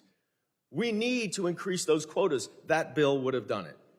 We need, as Mr. Heitke said, to increase personnel at the border to deal with the problems so that we can address the women who are being raped, so we can address the cartels that are fueled by American-made guns. We need more personnel. We need more resources. This bill would have done it. But what happened? Donald Trump killed the deal. He's open about it.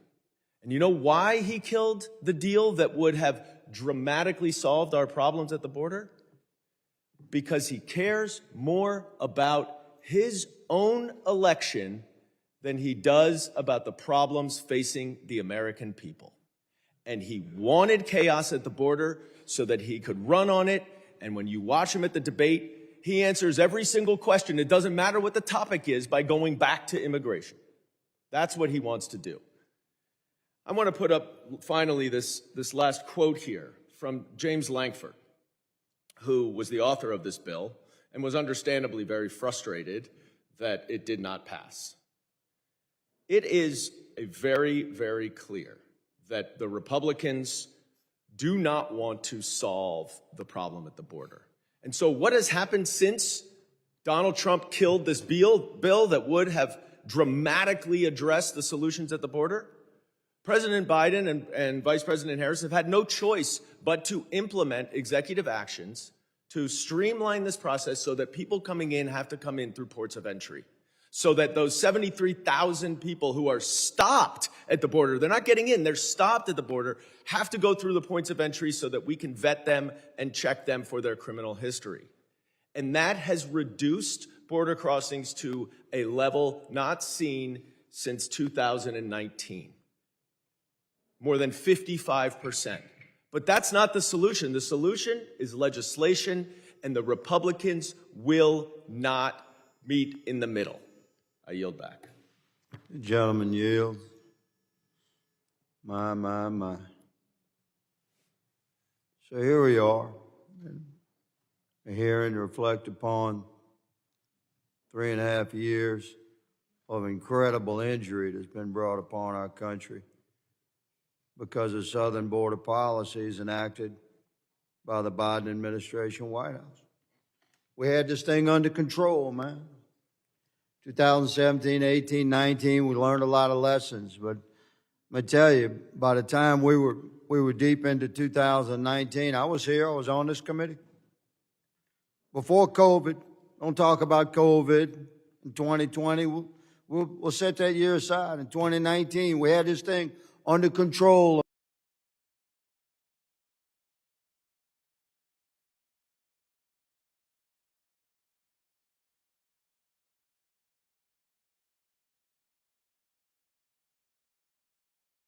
Additional laws. Let me say I'm going to address the cartels who are watching. Pay attention. I'm talking to you now. With no additional laws, within 2 weeks of the inauguration in 2025, on January 20th, 2025, if President Trump is inaugurated, within 2 weeks, you're shut down. You'll bring no drugs into our country. You'll traffic no human beings into our country. You're going to have to revisit your business model. Take some of those billions of dollars you've sucked out of our country, like the lifeblood of our people, and go build a few more mansions on the beach, because you will not be running human beings and drugs into our country within 2 weeks of President Trump's inauguration next year. If things don't go that way, we'll see. If a different president is inaugurated, it's very likely you'll be able to continue your business model. And won't that be tragic for my country? But you'll still have the issues of me and men like me, because I'll be living on your 1 yard line. But if things go right, you're done. This will be your last Christmas sucking the life out of our country, dumping illegals across our border that you control, and flooding our nation with the poisons that are killing our children to the rate of 100,000 a year. Chief Heitke, man, it's good to see you. You know, I made it a point in the years I've been on this committee to get to the border. I learned very quickly that I'd have my most productive codels on my own. And one afternoon a few years ago, I knocked on your gate, just a congressman with a backpack. And you were kind enough to let me in at the San Diego sector. And you spent several hours with me. That was one of the most informative days I'd ever had at the border, of many. So can you, sir, would you share with America, talk about the impact of the policies that were enacted beginning in January of 2021 on the men and women of Border Patrol that were under your command, in your own words, and I will yield sufficient time to you, sir. Just please talk about the impact of the policies that you felt, that your men and women felt, boots on the ground, on the border. Ultimately, and as I mentioned earlier with the detention and then sending repatriation,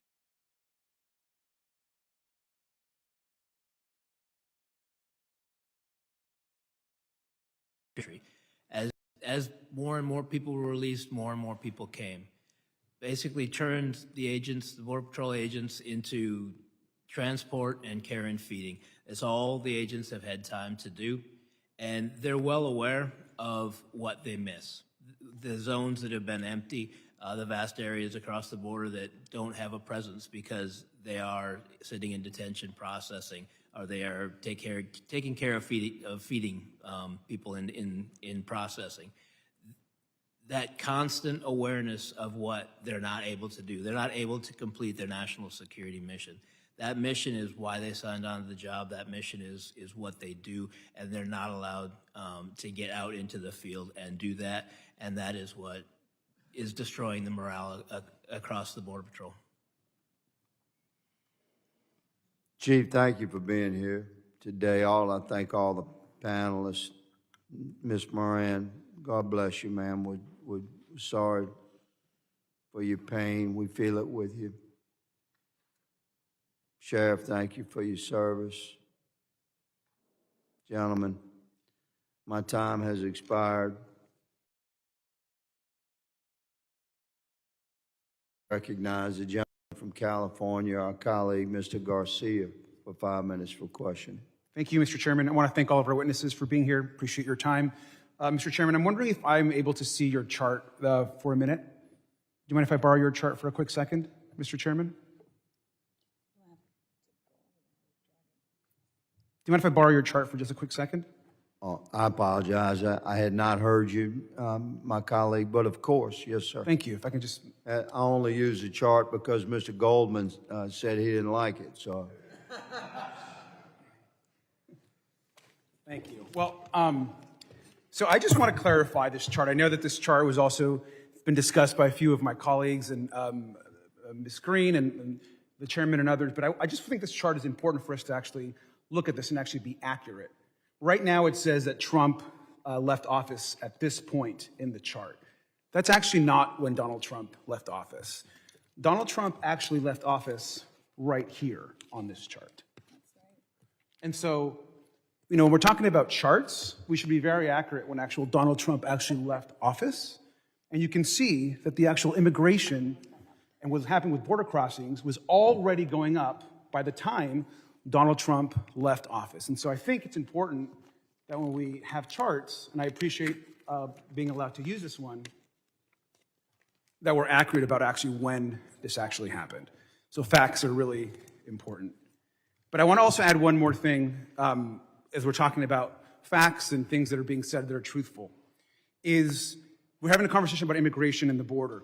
I want to go back to what happened last week during the presidential debate between former President Trump and the vice president. When he was asked about his role, which was brought up today, about killing the bipartisan border deal in front of the Congress, you know, instead of actually discussing that, of course, he went, the former president, on what I consider a kind of strange rant about Haitian immigrants in Springfield, Ohio. And I want to repeat what actually Donald Trump said. This is a quote. "They're eating the dogs, the people that came in. They're eating the cats." Continuing, "They're eating the pets of the people."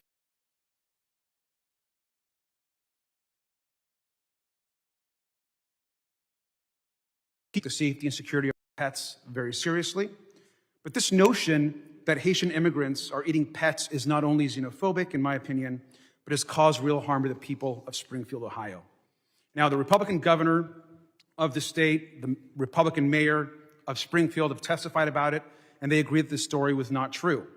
Even the woman who created the original Facebook post, which started the rumor, has disavowed and made up the story. And in fact, today it was reported that she's actually apologizing for what she said. Now, Governor DeWine and the mayor of the city and the city manager of the city have all said there's no evidence for the story that Donald Trump discussed at the debate about immigrants eating cats and pets.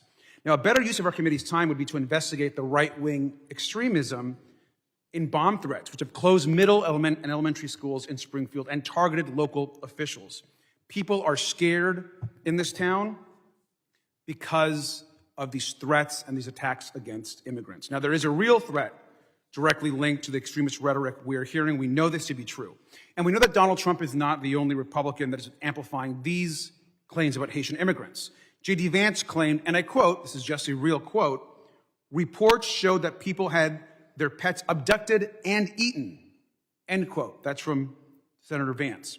He also claimed that there's been a rise of infectious diseases, even though the county health commissioner said, and I quote, "If you look at all reportable communicable diseases together for the year ending 2023, you will see that we are at the lowest rate since 2016. Now, on CNN this weekend, J.D. Vance said again, "If I have to create stories so that the American media actually pay attention to the suffering of the American people, then that's what I'm going to do." I want to repeat that. If I have to create stories so that the American media actually pay attention, that's what I'm going to do. We're creating stories about immigrants eating animals, which is quite a shame. And there are folks on this committee that continue to also peddle some of these, in my opinion, mistruths and attacks on immigrants. Now, Donald Trump and his allies, I believe, are trying to make the American people think that immigrants are strange or harmful or dangerous. I believe this to be truly un-American as an immigrant myself. I want to also close by just saying something that a CEO in Springfield actually said. The CEO said, quote, "I wish I had 30 more," in speaking about the Haitian immigrants. "Our Haitian associates come to work every day. They stay at their machines. They achieve their numbers, and they are here to work." That is the American story. Immigrants come here to work and to contribute, and I wish we'd stop attacking this important part of what our country is. With that, Mr. Chairman, I yield back. The chair now recognizes my good friend and the gentleman from Mississippi, Mike Ezell. Thank you, Mr. Chairman. I appreciate your leadership in highlighting the Biden-Harris administration's failure to secure our border. Thank you also to the witnesses who are here today for your time, and Ms. Morin for sharing your story and your daughter's tragic attack and murder. My condolences are to you and your family. Unfortunately, there is a growing list of women and children attacked and murdered, and the current administration sits idly by. I agree with you that these deaths are 100% able to stop that. Chief Heitke, we have heard in each testimony today that border agents who fearlessly defend and support our country do not feel supported or equipped to do their jobs they were hired to do. You said in your testimony, our Border Patrol agents have been reduced to mere processing agents, standing by as our laws are broken. Can you please share some more examples of how our law enforcement is undermined by this administration? There's, if you want trafficking, for example, within San Diego sector, San Diego itself sits obviously within California. California has State Bill 54, which makes it illegal for state and local law enforcement to have really anything to do with us, whether it be immigration or to assist us on the border. I mentioned an earlier trafficking situation. Trafficking within California, coming through California, is a serious, significant issue that goes throughout our country. But because of State Bill 54, state and locals are not allowed to call us when they run into these young ladies if they're in Oakland or Los Angeles, when they're trafficked up off of the border, or if they're run into as being transported through the state. On top of that, when all of the agents within the Border Patrol are inundated with processing, they don't have the chance to actually talk to the people that they're dealing with for more than seconds at a time. We run into rapes, abuses that go throughout the journey when people come to the United States. and we have the opportunity to talk to them to get them help once they arrive here. The agents don't have time to do that. They don't have time to do DNA testing, for example. The Border Patrol's under a court order to do DNA testing on people who are brought into custody. We did not have the time or the resources through 2022 or 23 to complete that at all in San Diego. The equipment didn't even arrive. In often cases, the money that comes from the soft-sided facilities is another, all of this extra funding comes out of the Border Patrol budget.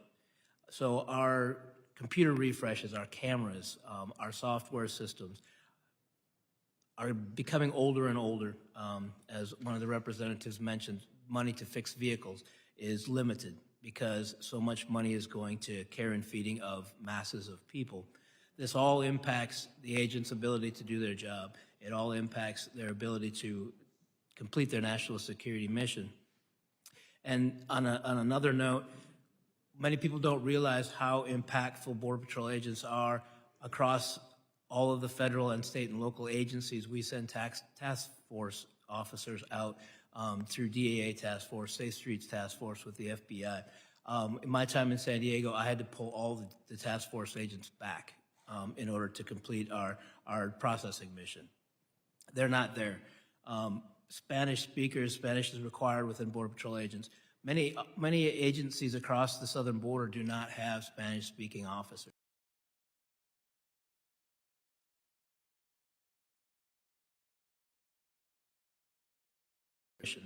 Whether it be drugs, even stolen vehicle task forces in San Diego, things like that. Those are all hampered because we've had to pull the agents back. What's this doing to morale? It destroys morale. The impact of not being able to do the mission that they were hired to do, and then they sit behind a desk in the office. Border Patrol agents come to the mission to be outside. It's outside, it's active, and they're actively completing a national security mission when now they sit at a desk and type. Ms. Morin, how does that make you feel that our Border Patrol agents are not being allowed to do their job and the morale is low after what you've been through? It makes me feel very sad. Sad that our government, you folks that have taken an oath to protect the American people, to protect our right to liberty and freedom, and you're not pointing fingers, but you're not allowed to do that because so much money is tied up doing all these other things, that the things that are really necessary, protecting the American people, isn't being done. It gives the American people a feeling of hopelessness, that we don't matter, and that you folks are just going to continue with your partisan politics and not really take to heart the lives of the American people that put you in office to begin with. Thank you for that. And again, I'm very sorry for your loss. And as a former law enforcement officer myself, my number one priority was protect my county and my citizens. And I think our Border Patrol agents should be allowed to do the same thing. And thank you for that, Mr. Chairman. I yield back. Gentleman yields. I now recognize Ms. Ramirez from the state of Illinois. The state of Illinois and a daughter of immigrants. Yes. So thank you, Chairman. Over the last few months, my Republican colleagues, you could tell when it happened, have transitioned from using Secretary Mayorkas as a scapegoat for a global migration crisis to now Vice President Harris, who they have wrongfully labeled the border czar. They claim that they want today's hearing to be about policies. So I want to spend time talking about policies, certainly not charts, because we get the dates and the charts wrong here. At the taxpayer's expense, Republicans want to use mass deportation to rip families apart. They want to unconstitutionally strip citizenship from U.S. citizens who have immigrant parents. And they want to expand this border wall that has already cost about $45 million per mile. And folks, we've been talking about this in the last almost 2 hours here. None of this will fix our outdated immigration system. that we haven't fixed since 1986 when I was 3 years old, or increase our ability to stop fentanyl trafficking, stem the unlawful flow of weapons across our border, and certainly it won't dismantle these cartels that we should be dismantling. Talking about immigration specifically, we have more than 30 years of data on enforcement-only proposals and policies based on deterrence work, and they simply don't work. Even these cruel actions of the former administration, they didn't actually reduce migration or improve order at the border. Instead, they've resulted in chaos and people forced to wait in unsafe places, and women and children going through the worst cases and experiences, much like my own mother experienced when she crossed the border. So folks, we should be talking about creating legal pathways, and I understand that's Committee on Judiciary, and I wish that you and I were working on that. That is actually what we should be doing together, creating legal pathways, but it doesn't seem like that's what we want to do, because vilifying immigrants seems to be the only priority in this committee, and certainly with most of my colleagues on the other side. So, Sheriff Hathaway, I want to hear from you in the next minute or so. What should Congress be focusing on to secure the border and support border communities like yours? Well, specifically, there is a dividing line between federal and state law enforcement. The federal agencies in my town, federal officers, outnumber 30 to 1. There's 30 federal officers for every one local officer. So that includes one of the largest Border Patrol stations in the U.S. and the third largest that are both in my county.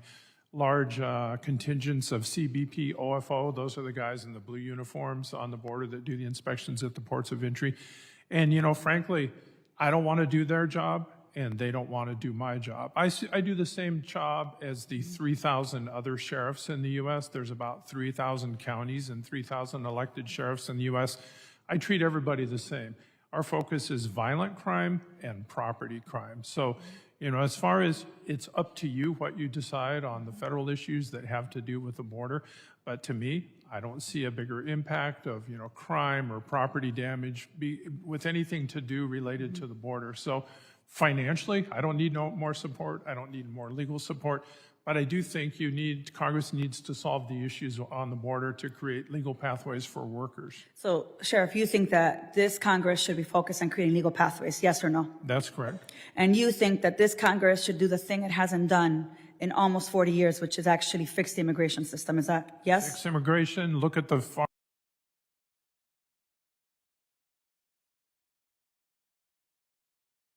things here, and I think vilifying immigrants, it's really dangerous, and it actually reminds me that it reveals to me that we have a short memory here. In the 18 and early 1900s, Italians, Irish, Germans, and others from parts of Europe who are the ancestors of many of the people in this room, whom you carry their last name now with pride, were treated as less than human. And if our country today were to suddenly face increased migration from that region, I would be with you protecting them like hell. So it's really hard for me to watch the very same grandchildren of these people who were harmed, who were neglected, who were abandoned and starved, doing the same thing to others that were done to their grandparents. Which is why every single chance that I'm in this committee, I'm going to remind you of your roots, and I'm going to remind you that our job is to create the kind of policy so that we create legal pathways so that people that come to this country from Europe or from Latin America are able to come here, yes, the legal way, without experiencing the things they do at the border. With that, Mr. Chairman, I yield back. Gentlelady yields. I now recognize Mr. Strong, a gentleman from Alabama, for 5 minutes. Thank you, Chairman Green. Two, maybe. We'll go no, 5 minutes for his. We'll go quick. Mr. Desmond, you recently wrote that millions of local taxpayer dollars have been diverted to cover the cost associated with the mass immigration of asylum-seeking immigrants, money that could have been better spent on our residents and vital services. Like you, I have serious concerns about the burden communities face as a consequence of this administration's border crisis, especially small and rural communities. News outlets in Alabama have reported that several communities have expressed concern over a steady increase in Haitian immigrants, especially in rural areas with stretched thin resources. I've heard this very sentiment myself. There are countless examples of this administration's policies and failures that have gotten us to this point. One that has come to the forefront, and of course it's Cuba, Haiti, Nicaragua, and Venezuela, which at the end of July this year had paroled over 500,000 migrants into the United States. I sent my concerns about the CHNV to Secretary Mayorkas over a month ago. I wish I had an answer to share here today, but I have yet to receive a response from the Secretary. Barring that, Mr. Desmond, you unfortunately have firsthand experience with the border crisis this administration has brought on all of us. Can you speak to the cost your community has incurred as a result of the surge of migrants and how it has impacted the services provided to your residents? Well, thank you. The cost it is kind of hard to monetize because there's so many different agencies and so many different elements to it. But I can tell you specifically the San Diego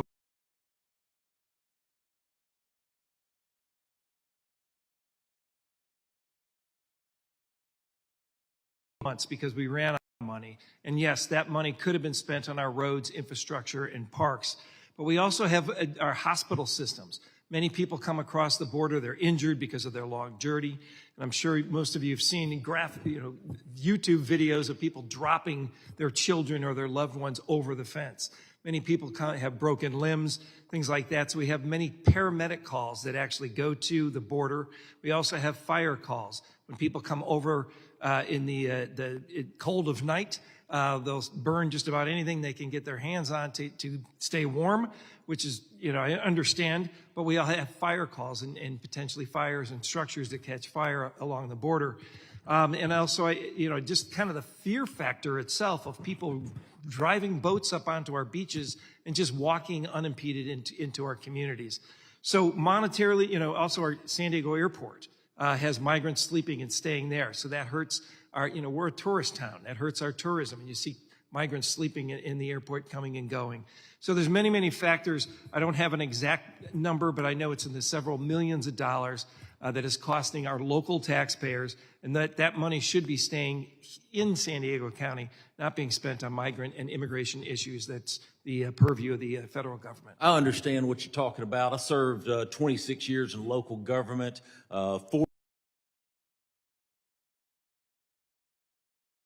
appreciate you being here. I also find it ironic that those responsible for this situation that you're in today, Vice President Harris, Secretary Mayorkas, are two of California's finest.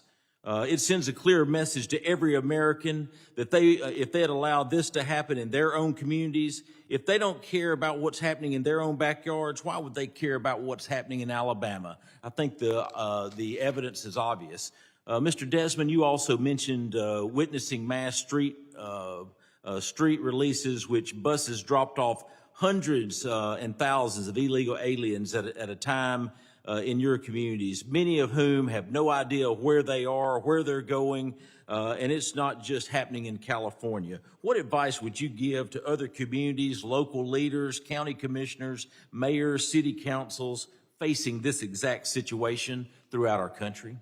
Well, please speak up and stop it from happening. I mean, there's not much we can do because we actually, when they started the drop-offs back in 2022, it was like 3 days before Christmas, we got a heads up that the Border Patrol was we're at capacity and we're going to be dropping migrants at our transit stations. We had to make sure that our shelters nearby were not going to be impacted. We had to make sure local police was there. One of the drop-off stations didn't even have a bathroom, so we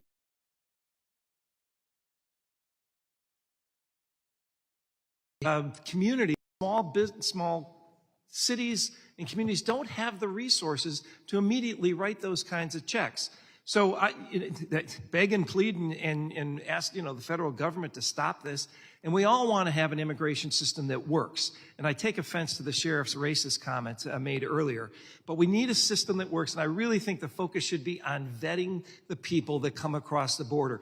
Most people want to be here and they want to work here. I get that. But we got to be able to vet and make sure we keep the bad people out. Thank you. Would it be fair to say that the Biden-Harris administration's policies have better served the interest of criminal cartels than the American people? Yes. Mr. Chairman, I yield back. Gentleman yields. I now recognize Mr. Swazi, the gentleman from New York, for 5 minutes of question. Thank you, Mr. Chairman. Ms. Morin, I'm so sorry what you've been through. Nobody knows how you feel. Appreciate you being here and coming to talk to us like this. And Sheriff Hathaway, thank you for your service. Mr. Desmond, I can only imagine how frustrated you are as a local official. I was a mayor, I was a county executive, and this is all out of your control, and it's being dumped on you, and it's really frustrating. And Mr. Heitke, thank you for your service for so many years. I know you've devoted your life to your job and your public service, and it must be so frustrating to you as well to see these things happening beyond your control. And we talk about the border crisis, but it's really a Washington, D.C. crisis, because this is not a new phenomenon. This has been going on for decades. And we can go back and forth about the numbers going up and down. You know, big impact on those charts is COVID. And when COVID is over, it started going back up again. And, you know, now the numbers are down because Mexico's enforcing its border because the president did his executive order.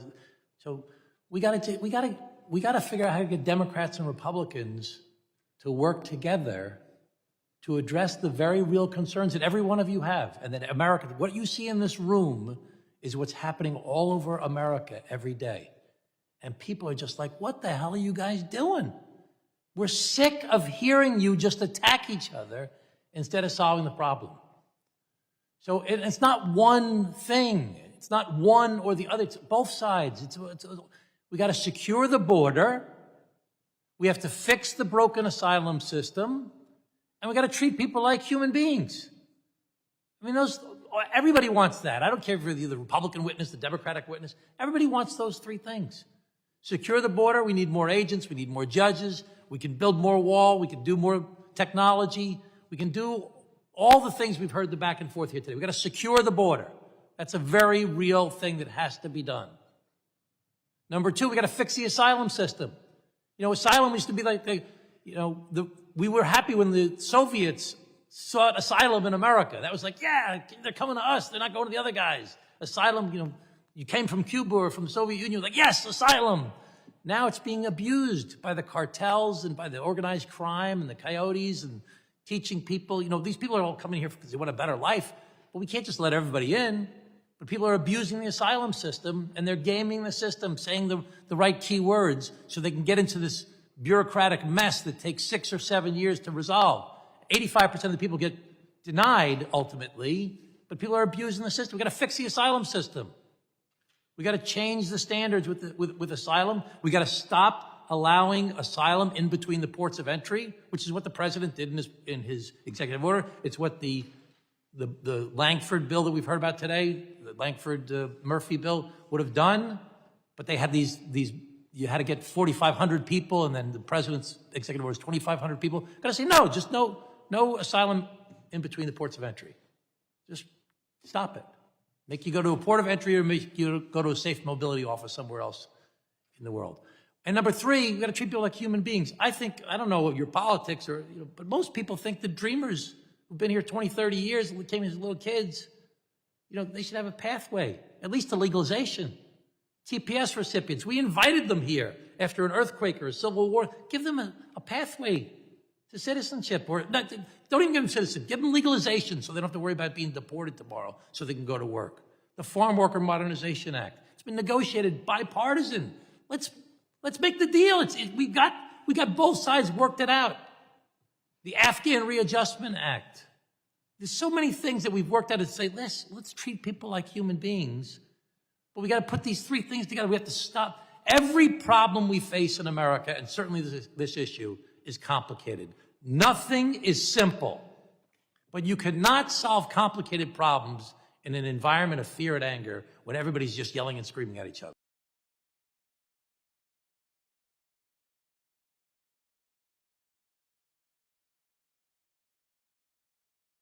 Somewhere in the middle. That's what I know all of you want to see happen. That's what I think most people up here want to happen. I heard Mr. Heitke, nobody paid attention to it. He said before, he said, most of the people are coming over are good people.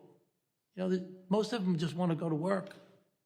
So let's fix this broken system that we've had for decades.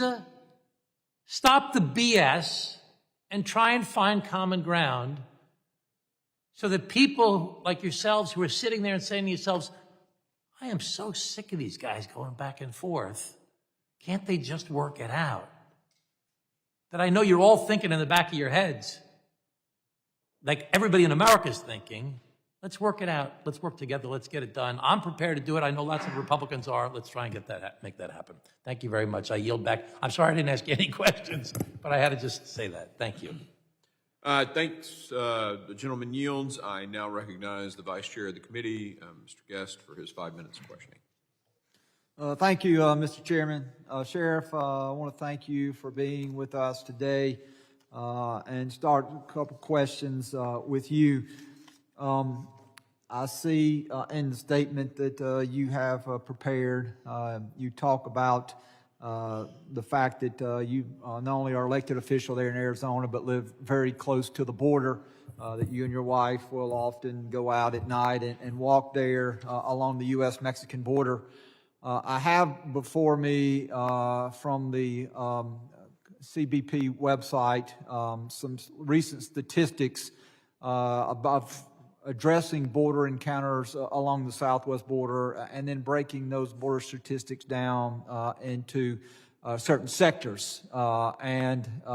It shows that overall, over the last 12 months, that in many sectors we have begun to see a brief decrease in the number of border encounters, but the statistics put out by CBP show that in the Tucson sector, which encompasses a large portion of the Arizona border, we have seen a dramatic increase in the last year. The numbers for FY23 were 322,000. For FY24, it's 452,000. So a 40% increase in that sector, as we've seen the numbers decrease in the other sectors. And so since that is an area of your state, wanted to see if you can shed any light before the committee as to why we have seen such a substantial increase. And again, that is one of the only two sectors that we have seen increase numbers over the last year. So do you have any insight as to why there in the Tucson sector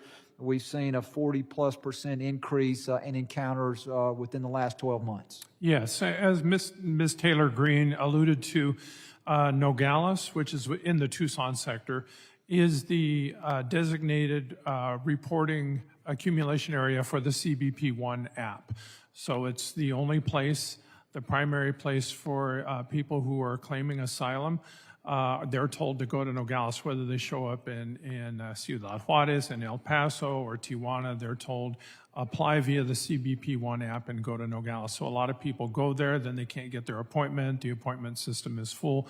They walk across and they self-surrender to Border Patrol. So to me, that's been the main reason for the steady numbers in that sector. So they're being directed there by the administration? Is that correct?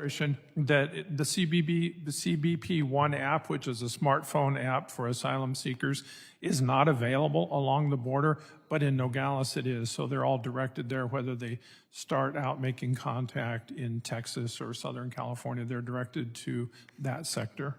And in the testimony of Chief Heitke, he stated that one of the things that he thought that one of the things that had driven some of the surge in immigration was the decrease in detention beds. And I know that you had mentioned in your testimony, Sheriff, about the need for additional immigration judges, which I support. I support additional immigration judges because I know the statistics show that in some parts of the country that there's a 4 to 5 year backlog, and individuals, once they come across our country, their first court date at times can be as long as 4 or 5 years. And there is a substantial need for immigration judges. And so I don't disagree with that assessment. But I also agree with Chief Heitke that detention beds are an important part of that solution. That as we have immigrants who are coming across the country, particularly many of which we are not, in my opinion, properly vetting, and I think that we have case after case of immigrants who have not been properly vetted, who have been allowed in the country that never should have been in. If we had detention beds available so that we could properly vet those immigrants and then have a process for those claims to rapidly be heard, that some of the situations that we see would not have occurred. And so what are your thoughts on additional detention beds? Is that, and I'm not saying that's the only solution. I'm not saying that there's one silver bullet, because I don't believe that. I believe that there are a multitude of factors that Congress must take into play if we are going to try to solve this problem. But do you support additional detention beds for the proper vetting and to expedite those individuals who are incarcerated and in those detention beds to be quickly brought before an immigration judge? Yes, if I can speak a little bit behalf on the current sector chief in the Tucson sector, Sector Chief Maudlin. He has properly stated that, look, my officers aren't trained to be detention officers and babysitters, and they've had to do this detention function, and they've also been moved oftentimes on TDYs to the Rio Grande Valley and to different areas. So it's not really a function that Border Patrol was trained for. I'm sure Chief Heitke could attest to the same thing. It really should be handled by another agency. Yes, that is a valid concern, but it's not something that Border Patrol is trained for. Like Sector Chief Maudlin has always told me, I want my officers back on the line, not sitting here functioning as detention officers. Thank you, Mr. Chairman. I'm out of time, and now yield back. Gentleman yields. I now recognize Mr. Burkeen for 5 minutes of questioning. Thank you, Mr. Chairman. Mr. Morin, did I pronounce your name correctly? Is it Morin? Morin, it's French. Morin. Thank you very much for being here. The fact that your daughter was killed by an illegal alien, sexually assaulted, do you think that the media is paying attention to these stories to the level that they need to? I do not, and the reason why I say that is because there's been 4 or 5 that have really hit the media, and it's because there are mothers that are speaking out and not stopping. But there are a lot of women that are assaulted every day, and I think because they're assaulted, but maybe perhaps because of shame or fear, they're not reporting the assault, or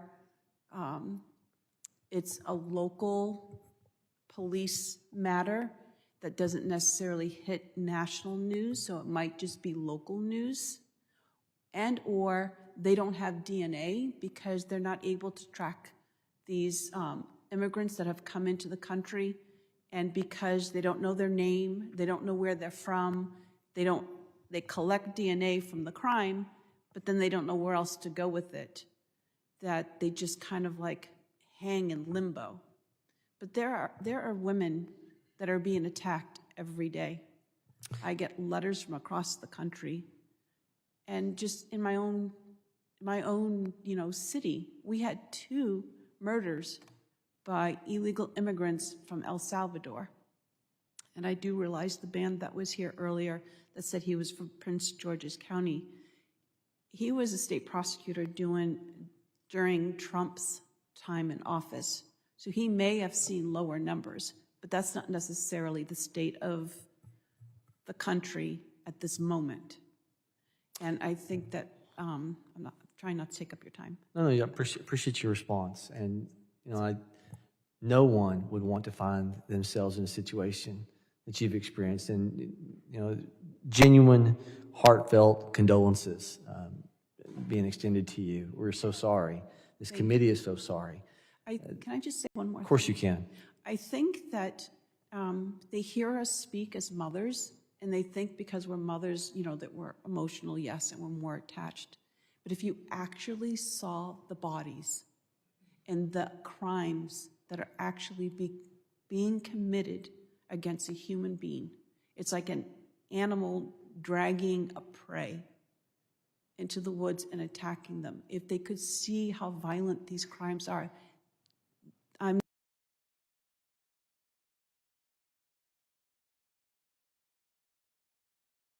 that they're hiding, because an upstanding person would come legally. Mr. Heitke, you, San Diego sector, former Border Patrol chief there, several decades of experience.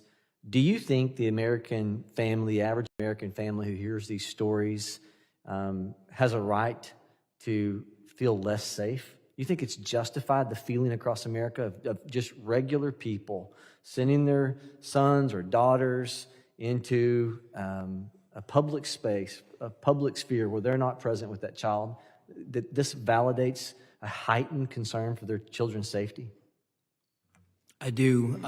Is this something that you experienced in your decades of experience, this heightened level of concern? Was it experienced under the Trump administration, this level, or is there something to be said, direct correlation to this current administration's position on the border? In my time with the Border Patrol, I have never seen entire zones that were left without agent presence. I've never seen that before. Mr. Desmond, you're over the San Diego sector. What's interesting is in 2023, with 1,200-mile border wall, of a 2,000-mile border wall, Texas has more than the majority of the border wall. And we know by reports of what Texas is doing to secure their border, they went from being 60% of the encounters to first half of this year, 40%, even though they have more than half. So that's being shifted. We know San Diego's being one of the areas that population is going.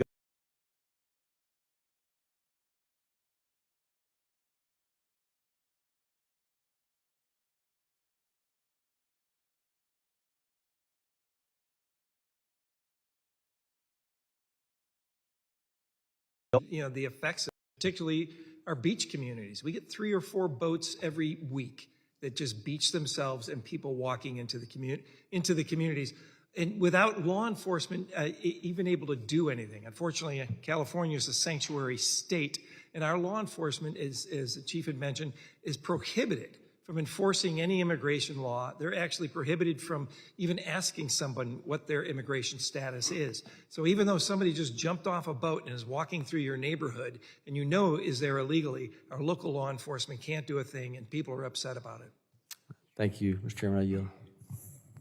Gentleman yields. I now recognize Mr. Crane, the gentleman from Arizona.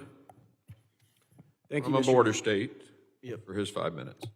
Thank you, Mr. Chairman. Ms. Morin, thank you so much for coming here. I want to thank the panelists for coming as well. Ms. Morin, in your opinion, how many more beautiful young Americans must be brutalized, raped, and killed by people who weren't supposed to be here in the first place before this administration does anything about it? There should be none. They should have, my goodness, when in February of 2023, media blasted all over national TV stations, all over the United States, pictures of hundreds of thousands of immigrants swarming towards our southern border. Biden and Harris administration could have stopped it before they even reached the border. They could have said, stay in your country or stay in Mexico, and then vet them one by one. So they saw them coming, and they opened the doors and just allowed everyone to come in. Thank you. Sheriff, why do you believe that border walls are racist? Well, Reagan was against border walls. He told Mikhail Gorbachev, tear down this wall. The Soviet Union said they were emerging into an era of freedom, and he said, prove it, tear down the walls. Only 8% of the world's land borders have any structure at all, not a wall, not a fence, not even a line of rocks. If you go through Europe, Asia, Africa, Latin America, even the Canadian border. That's not what I asked you, Sheriff. I said, why do you believe they're racist? You said in your written testimony, and certain policies smack of racism. For example, a wall was never suggested for the Canadian border. Well, yeah, the Canadian border is known as generally a white population, whereas the southwestern border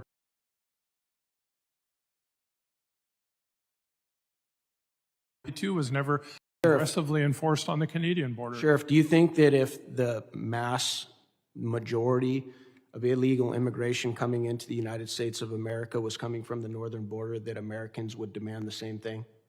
I don't know. I think you probably do know that, sir, because it's not about race with the American people. Matter of fact, most American people support legal immigration.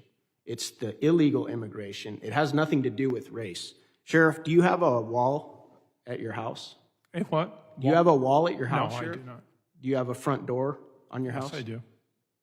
Why not just leave it open, Sheriff? I leave it unlocked, but, you know, I do have a door. Yeah, most people have walls and doors on their house, not because they hate the other people on the outside. It's because they love the people on the inside, Sheriff. What about prison? What about prisons, Sheriff? They have walls around them as well. Are those racist? No, I would say they're not. Yeah, they're not. What about the White House? It has a wall around it too as well, doesn't it? Do you think that's racist? Do you think? I didn't say that walls are generically racist. Okay, well, you said, and certain policies smack of racism. Yes, it does. Right. Proposing a wall on the southern border and not the Canadian border. Well, I just told you, where's the majority of illegal immigration coming into the United States, sir? Northern or southern border? Go ahead. Probably the southern border. Yeah, you know it is, okay. Thank you. All right. Sheriff, did you have to swear an oath to the Constitution of the United States to become sheriff?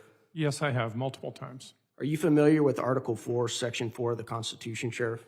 Can you remind me what it says? It's often known as the Invasion Clause. The U.S. government guarantees the protection of our states from invasion and domestic violence. Yes, I've heard that. Okay, so could it be, Sheriff, that part of the reason we suggested a border wall, because anybody that knows security understands that a wall is just one part of a security system designed to keep our citizens safe of all races? Could that be it, Sheriff, and maybe not racism? No, I don't think there's an invasion and there's not a clause been activated in the Constitution that, you know, suggests.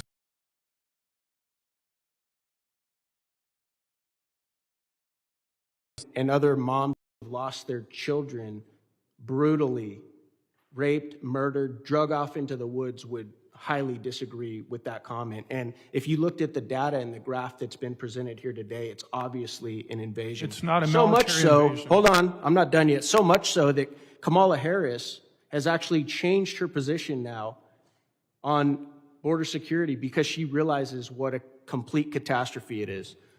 Mr. Heitke, you've been a Border Patrol chief. Do you agree with Sheriff Hathaway here that implementing a wall as part of a security system is racist? No, I do not. Have you ever seen a wall that stopped one race of people from getting in and allowed other races of people to come into the country? Have you ever seen that? No. Didn't think so. Thank you, Mr. Chairman. I yield back. Gentleman yields. I now recognize the gentleman from New Jersey, Mr. Menendez, for 5 minutes questioning. Thank you, Chairman. Thank you, Ranking Member. Thank you to our panelists. This is my first term in office. And I represent a district where over 40% of the people that live there were born outside the country. So I care deeply about our immigration policy. The first trip I took as a member was to our southern border because I care that we get it right there as well for our border communities and for our communities throughout the country. I care about both parts of this conversation. The other week, we remembered those who were lost in 9/11. This was a select committee after 9/11 to make sure that we protect the homeland from threats, domestic and foreign. And I had great hopes that this committee would be a place that we could engage with our colleagues in a meaningful way to take on these challenges. And I feel like I've tried in my individual capacity to do that work. But there's a long history on this committee, this Congress, of opportunities to come together where we've not been met halfway. We marked up H.R. 2, the Republican priority bill on the border, which would have caused the loss of human life on American soil because of the handcuffs that they would have put on NGOs that operate along the border to help other human beings. We've talked about the funding request that the president has made for more CBP officers to ensure that we have the latest technology for fentanyl detection. It was ignored. I know other colleagues have talked about the Senate border deal that was negotiated with Republicans, one of the most conservative Republicans in the Senate, never even got to the House. We consumed this committee's staff with an impeachment of Secretary Mayorkas. I think there were 5 impeachment reports that they put together to try to make the case. They didn't call one constitutional expert to come talk about high crimes and misdemeanors. I mean, so when we as Democrats are frustrated, we share the frustration with the American people who look to us and want us to get things done. We know we have to work across the aisle because we're in the minority party. That's what we came here to do. And every step along the way, we've been frustrated, even on H.R. 2. Blue Lotus, an administrative operation to combat fentanyl. I introduced an amendment to give legislative authority for future administrations to do the same program. Not a Republican voted for it. On their own bill, a single amendment that dealt with fentanyl. Not one Republican voted for it. Show me where the good faith effort is. Just show me. Because we have done the work. You've listened to all of our colleagues who are frustrated. People in the Senate who negotiated a deal and didn't even get a vote on it. So we're frustrated. It's not partisan. It's not political games. It's not political theater. It's not what we came here to do. I almost didn't even come down to this meeting because I'm so frustrated. I'm so sorry, especially so sorry for your loss and for so many like you who have experienced such devastating loss. And I am sorry. That's why I signed up for this job, to try to fix the things that are broken in this country. Our immigration system is broken. We feel it no matter where we live. We have an obligation to do something about it. I want to do something about it.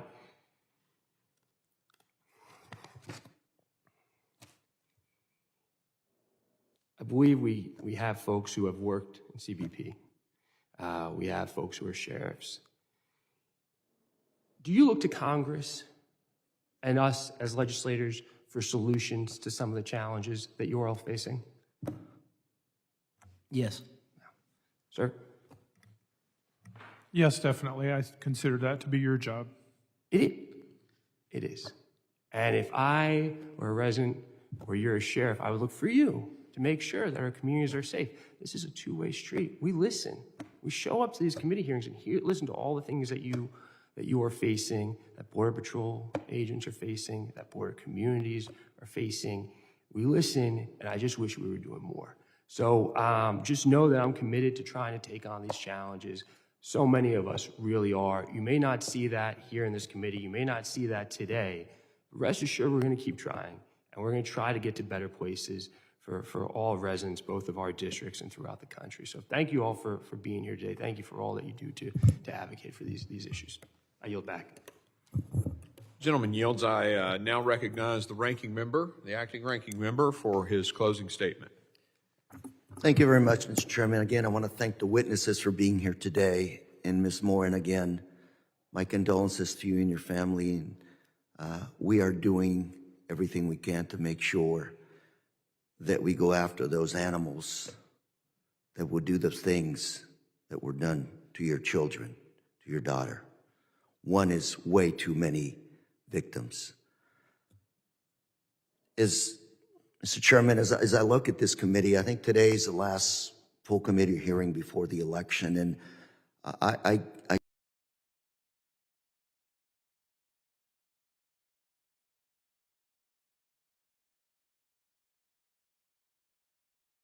a lot of the stuff I heard today was really focused on the election. Their fault, our fault, statistics. Back home, people want solutions from us. I don't hear a lot of solutions today. Mr. Heitke, I started talking to you just a little bit about the resources. You talked about many places along the border that don't have the personnel. And as I told you earlier today, I met with the president of one of your local organizations on the border. And we discussed the fact that in about 2 or 3 years, you're going to have a tsunami of border agents retiring because most of them were hired after 9/11. There's a mandatory retirement age. I've not heard any discussion about how to replace them, how to hire them. We talked about the fact that this country has a massive debt. What are we going to do to increase the funding for our border security when we have a national debt? No solutions discussed. Mr. Desmond, you're a San Diego County Board of Supervisors. I was Orange County Board. A lot of ag in your area, I think. Should we deport all those undocumented workers out there? The answer is probably not, but we should give them a pathway to citizenship or just a pathway to be able to work in this country. because they're the ones that produce our food. And I have not heard of any solutions to fixing the problem for those that have been waiting in line 20, 30 years. A lot of them are my constituents as well as they are yours. We haven't given you a solution. Mr. Hathaway, Sheriff Hathaway, man, I can only imagine what you go through at your town. 80, 90% Latino. I'll give you a little secret. I know racism doesn't exist, but I can't tell you how many times I've been pulled over by ICE to demand what, my citizenship was, and that's okay. I'll comply. But it's only folks that kind of look like me that have that treatment. I know it's national security. It's nothing but that. But you, my friend, are responding to your constituents, to your taxpayers, to your voters that say, we expect certain respect from the government, from the sheriff. We want streets that are safe. We want to make sure there's policies that enable us to live like human beings and not have to fear police officers. We spent 20 years in the county of Orange trying to make sure that the people that lived in the shadows didn't fear reporting crimes to police. That's good policing. We're not a police state. The United States is not a police state. We have to have cooperation from our population to make sure we have safe streets. You, Sheriff, have a tough job, but you're not alone. The numbers, a beautiful chart out there, speaks volumes. But what's not on that chart is the story behind a lot of those numbers. We didn't talk about the COVID pandemic that devastated not only the U.S., half the countries in Latin America are non-functional right now. You go to Honduras, that economy is on lifeline. Other countries in Latin America, Colombia right now has about 4 million Venezuelan refugees. Costa Rica, ditto. Mexico, trying to figure out a handle to the problem. And by the way, the other issue nobody talked about today is Mexico's cooperation with the U.S. today. They're our biggest trading partner, and they're stepping up to the plate. It's never enough. But, we want to work on a solution, for example, safe pathways to the U.S. to work, and also databases that track those criminals so Ms. Morin's situation is not repeated.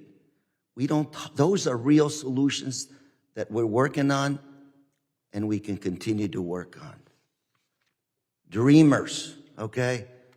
That population of kids who are here, now adults, some of them that actually have made the ultimate sacrifice in the military for our country and whose families are still living in the shadows.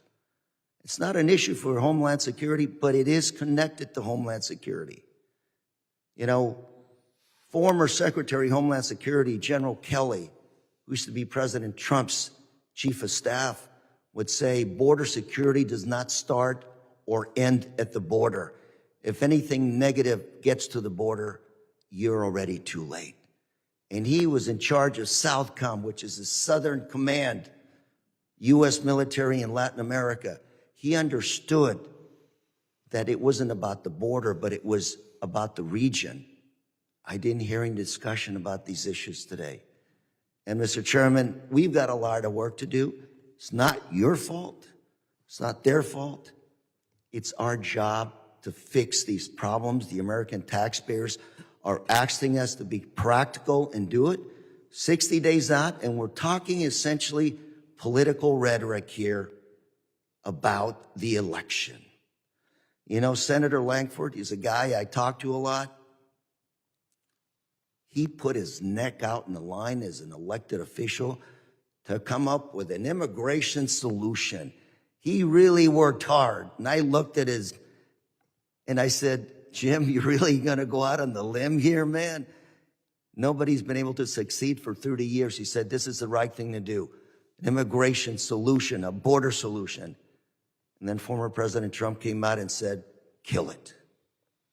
He's a conservative Republican from Oklahoma trying to do the right thing for America. And that's what his reward is. We have to change the rhetoric. We're all Americans. We are all expecting our federal government, the United States Congress, to solve the problems. You know, most of us here are married. Do you ever go home and say, I get 100% on the decisions with my wife? Your spouse? Of course not. You negotiate the deal, and if you get most of it, you've cut a good deal. You don't agree 100% with your wife, with your spouse when you're cutting the deals.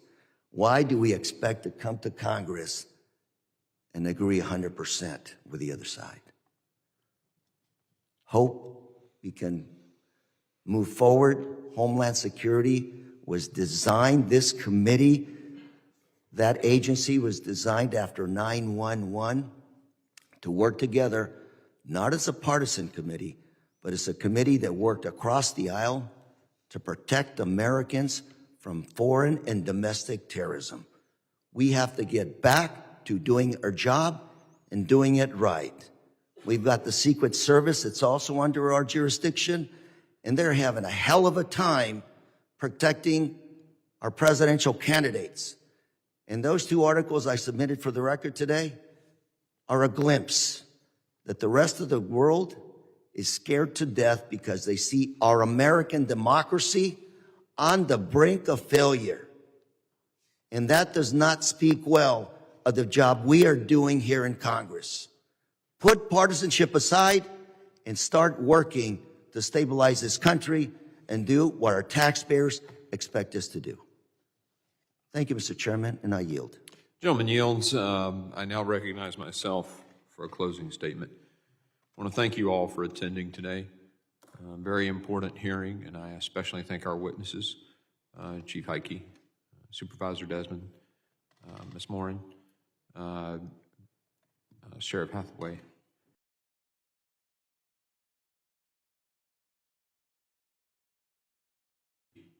Affect American people. Ms. Morin, my heart is with you and your family. I want to thank you for your courage today to tell Rachel's story. What happened is unimaginable. You're right, it was completely preventable. There are tons of stories like yours, thousands of American families. We have to put a stop to this. And to hear today from you that the person who did this to your daughter walked across our southern border, a policy that had been in place to do DNA testing would have identified him as a murderer fleeing his own country, a policy that was done away with by this administration led to the death of your daughter. And it'll be real hard to convince me otherwise. Mr. Heitke, thank you for your valuable testimony. I want to thank you for your years of service to the country. You've kept our nation safe through 5 administrations. You've got firsthand experience. And what you said today in your 5 minutes, to me, is devastating to the policy decisions that this administration has made. You were very clear that they decreased returning people to other countries. They decreased detention, and it was purposeful policy changes, intentional. It led to massive increases in migration to our country. Then you were told to hide it so the media couldn't see it. You shared stories of human trafficking, sex trafficking of little girls. Secondary to this wave, because you're overwhelmed with resources, which was secondary to the policy changes. You told us today of the incredible, tragic increases in suicides amongst Border Patrol, and your exact words in your testimony correlated directly to the increase in migration caused by those failed policies and the removal of policies.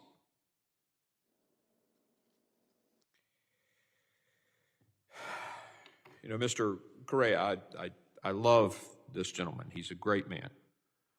He talked about resources is the problem. And many, many people here have talked about, oh, we got to have one of many, but okay.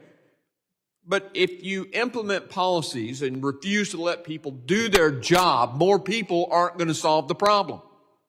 And oh, by the way, H.R. 2, the bill we passed, increased the number of Border Patrol agents, but, you know. Mr. Desmond, we appreciate you being here with us today as well. San Diego County has seen some of the worst of this border crisis, and it does start at the top.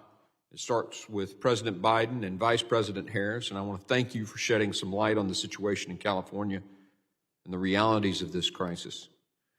And I really appreciated you talking about the fact that your state has ordered federal people and other people not to ask certain legal questions that are in the laws passed by this body. Ignore the laws. That's like saying, well, you know that Constitution that says this body writes the law, this body executes the law, this body adjudicates the law? We don't care about that. We're just going to pick and choose which laws we enforce. You don't like a law, you change it. That's a threat to democracy as far as I'm concerned. Sheriff Hathaway, I want to thank you for coming and for your service to your community. I totally disagree with you that the border wall is racist. I think that's absurd, and I really appreciate the question Mr. Crane had. Is a wall going to pick and choose which person it blocks? And I'll tell you, the last time I was at the border, it was a huge group of Russians coming in, and they're more white than I am. Stupid, actually. It's absolutely stupid to suggest that walls and the attempt to enforce our laws is somehow racist. But I do appreciate you coming. The truth is there are two competing visions for our country. That's it. On the one hand, some of us are fighting like hell to enforce the laws of our country, to go back to that Constitution that says this group writes the laws, this group enforces the laws. And we're prioritizing the well-being and the safety of American citizens. Yet, on the other hand, we have an administration led by President Joe Biden and Vice President Kamala Harris that couldn't care less about those laws, as evidenced by their actions. Pure and simple. It is inescapably clear that the Biden administration and Harris, along with him, ended effective border policies with no alternatives in place to secure our border. They implemented an unlawful policy of mass catch and release, and they gutted interior enforcement, casting aside their responsibility to enforce the laws that they swore to uphold. And they have continued to deceive the American people about it. Let's hide these people. Let's fly them to Texas. The truth is, Americans no longer feel safe in their communities. A little baby crawling on a floor in a VRBO in Florida is dead because of the fentanyl brought across our porous, open southern border that a witness today said has been left wide open so that we can process more people into the country. Millions of Americans have lost loved ones to fentanyl.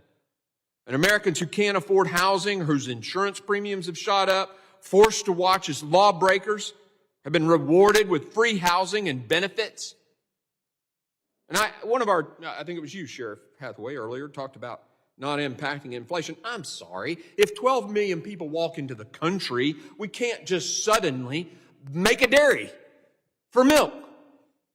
And there's this thing called the supply-demand curve, basic economics. If you increase the demand without a change in supply, the price is going to go up. It's just basic economics.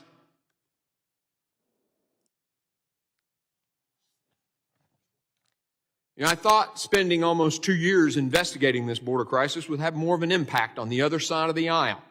I thought laying out the human cost of this crisis, bringing in people like Ms. Morin, especially the cost to innocent women, children being trafficked, would have an impact. I thought telling the stories of those who've been victimized by criminal illegal aliens would weigh on their conscience. I thought bringing recognition to the memorandum written by the Secretary telling his people to ignore the laws passed by Congress and let felons into the country instead of detaining them would make a difference. I thought laying out the financial cost of this crisis to the American communities would make them think twice. I thought explaining how the crisis is overwhelming law enforcement officers would garner a little sympathy. I thought laying out in painstaking detail how this crisis is compromising our national security. 8 ISIS guys caught in New York. Jordanians trying to storm a military installation. And the ISIS guys used the CBP-1 app. I thought it would be a wake-up call to the administration. I was wrong. Instead, we've been ignored and we've been maligned. This administration is just as unwilling to end this border crisis as it was when we began these investigations. And that crappy bill put together in the Senate to give them justification that didn't pass the Senate, by the way. So we talk about how, we should have, it didn't even pass the Senate. Of course, they bring up the cat story. I don't care about that. I care about Laken Riley, who is dead. I care about your daughter, who is dead. Let's talk about that. Instead, they're talking about all this other stuff that just doesn't matter. It's clear to me, to this committee, to Congress, and the American people that Biden-Harris administration is hell-bent on keeping our borders wide open. This deception with the CBP-1 app it's not decreasing the flow, it's characterizing them in another way. And all we're being told is that the crisis is somehow over because of a couple of months of low crossing numbers, a shell game, as if that fixes the damage of the past 3.5 years, and ignores the objective reality that the numbers are still at crisis levels. Millions continue to enter our country through illegitimate means like these mass parole programs. From day one, this administration has refused to enforce the laws our nation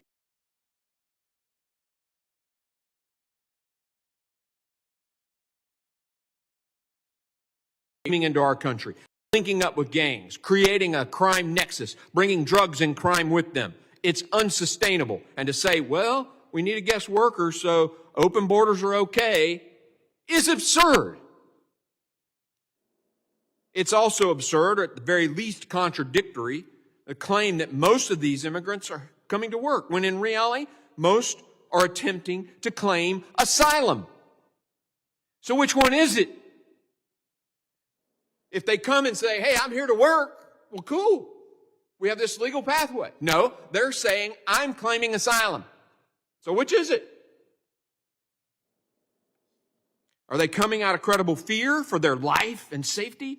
Or are they coming as economic migrants? You can't have it both ways. I honestly don't know how anyone can listen to the stories we've heard today and still stand by Biden-Harris administration's reckless policies. Policies that are killing Americans and compromising our national security. Exactly 1 week ago, members of this committee went to Ground Zero, the World Trade Center, to remember Americans killed on 9/11 and to honor the first responders who gave their lives, 19 men. That's all it took to take the lives of nearly 3,000 Americans. And yet our Border Patrol has stopped 384 suspected terrorists trying to get in. How many more of them are in the 2 million gotaways, known gotaways? Not even the ones that walked across while Chief of the Border Sector said, there was nobody there watching.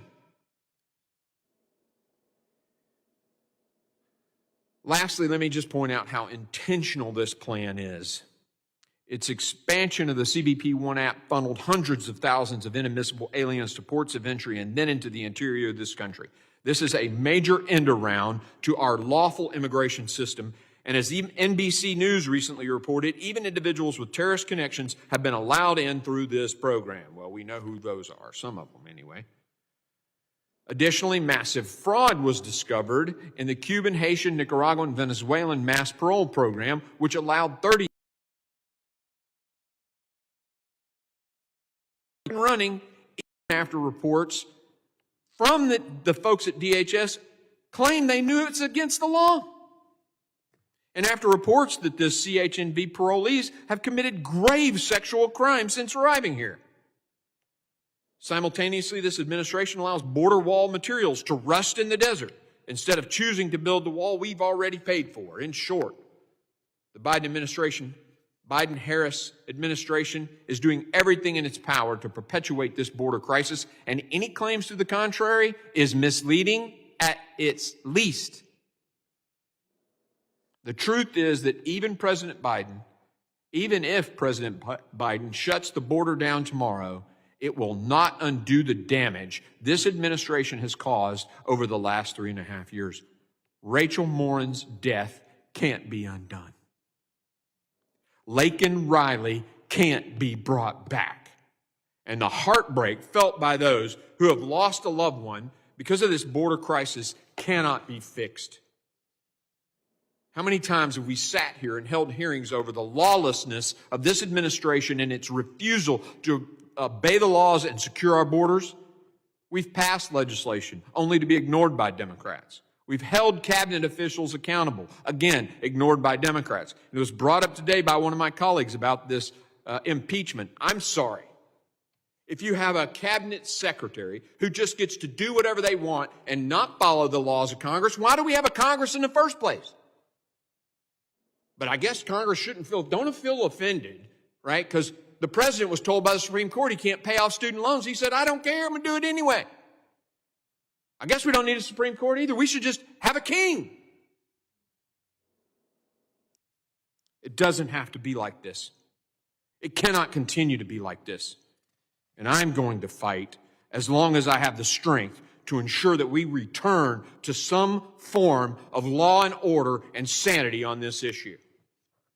There has to be change. Something has got to give. We need to secure our border, and we need to do it now. I thank the witnesses for their valuable testimony and the members for their questions on both sides. The members of the subcommittee may have some additional questions for the witnesses. We'd like to ask the witnesses to respond to those in writing. Pursuant to Committee Rule 7D, the hearing record will be held open for 10 days for those. Without objection, this committee stands adjourned.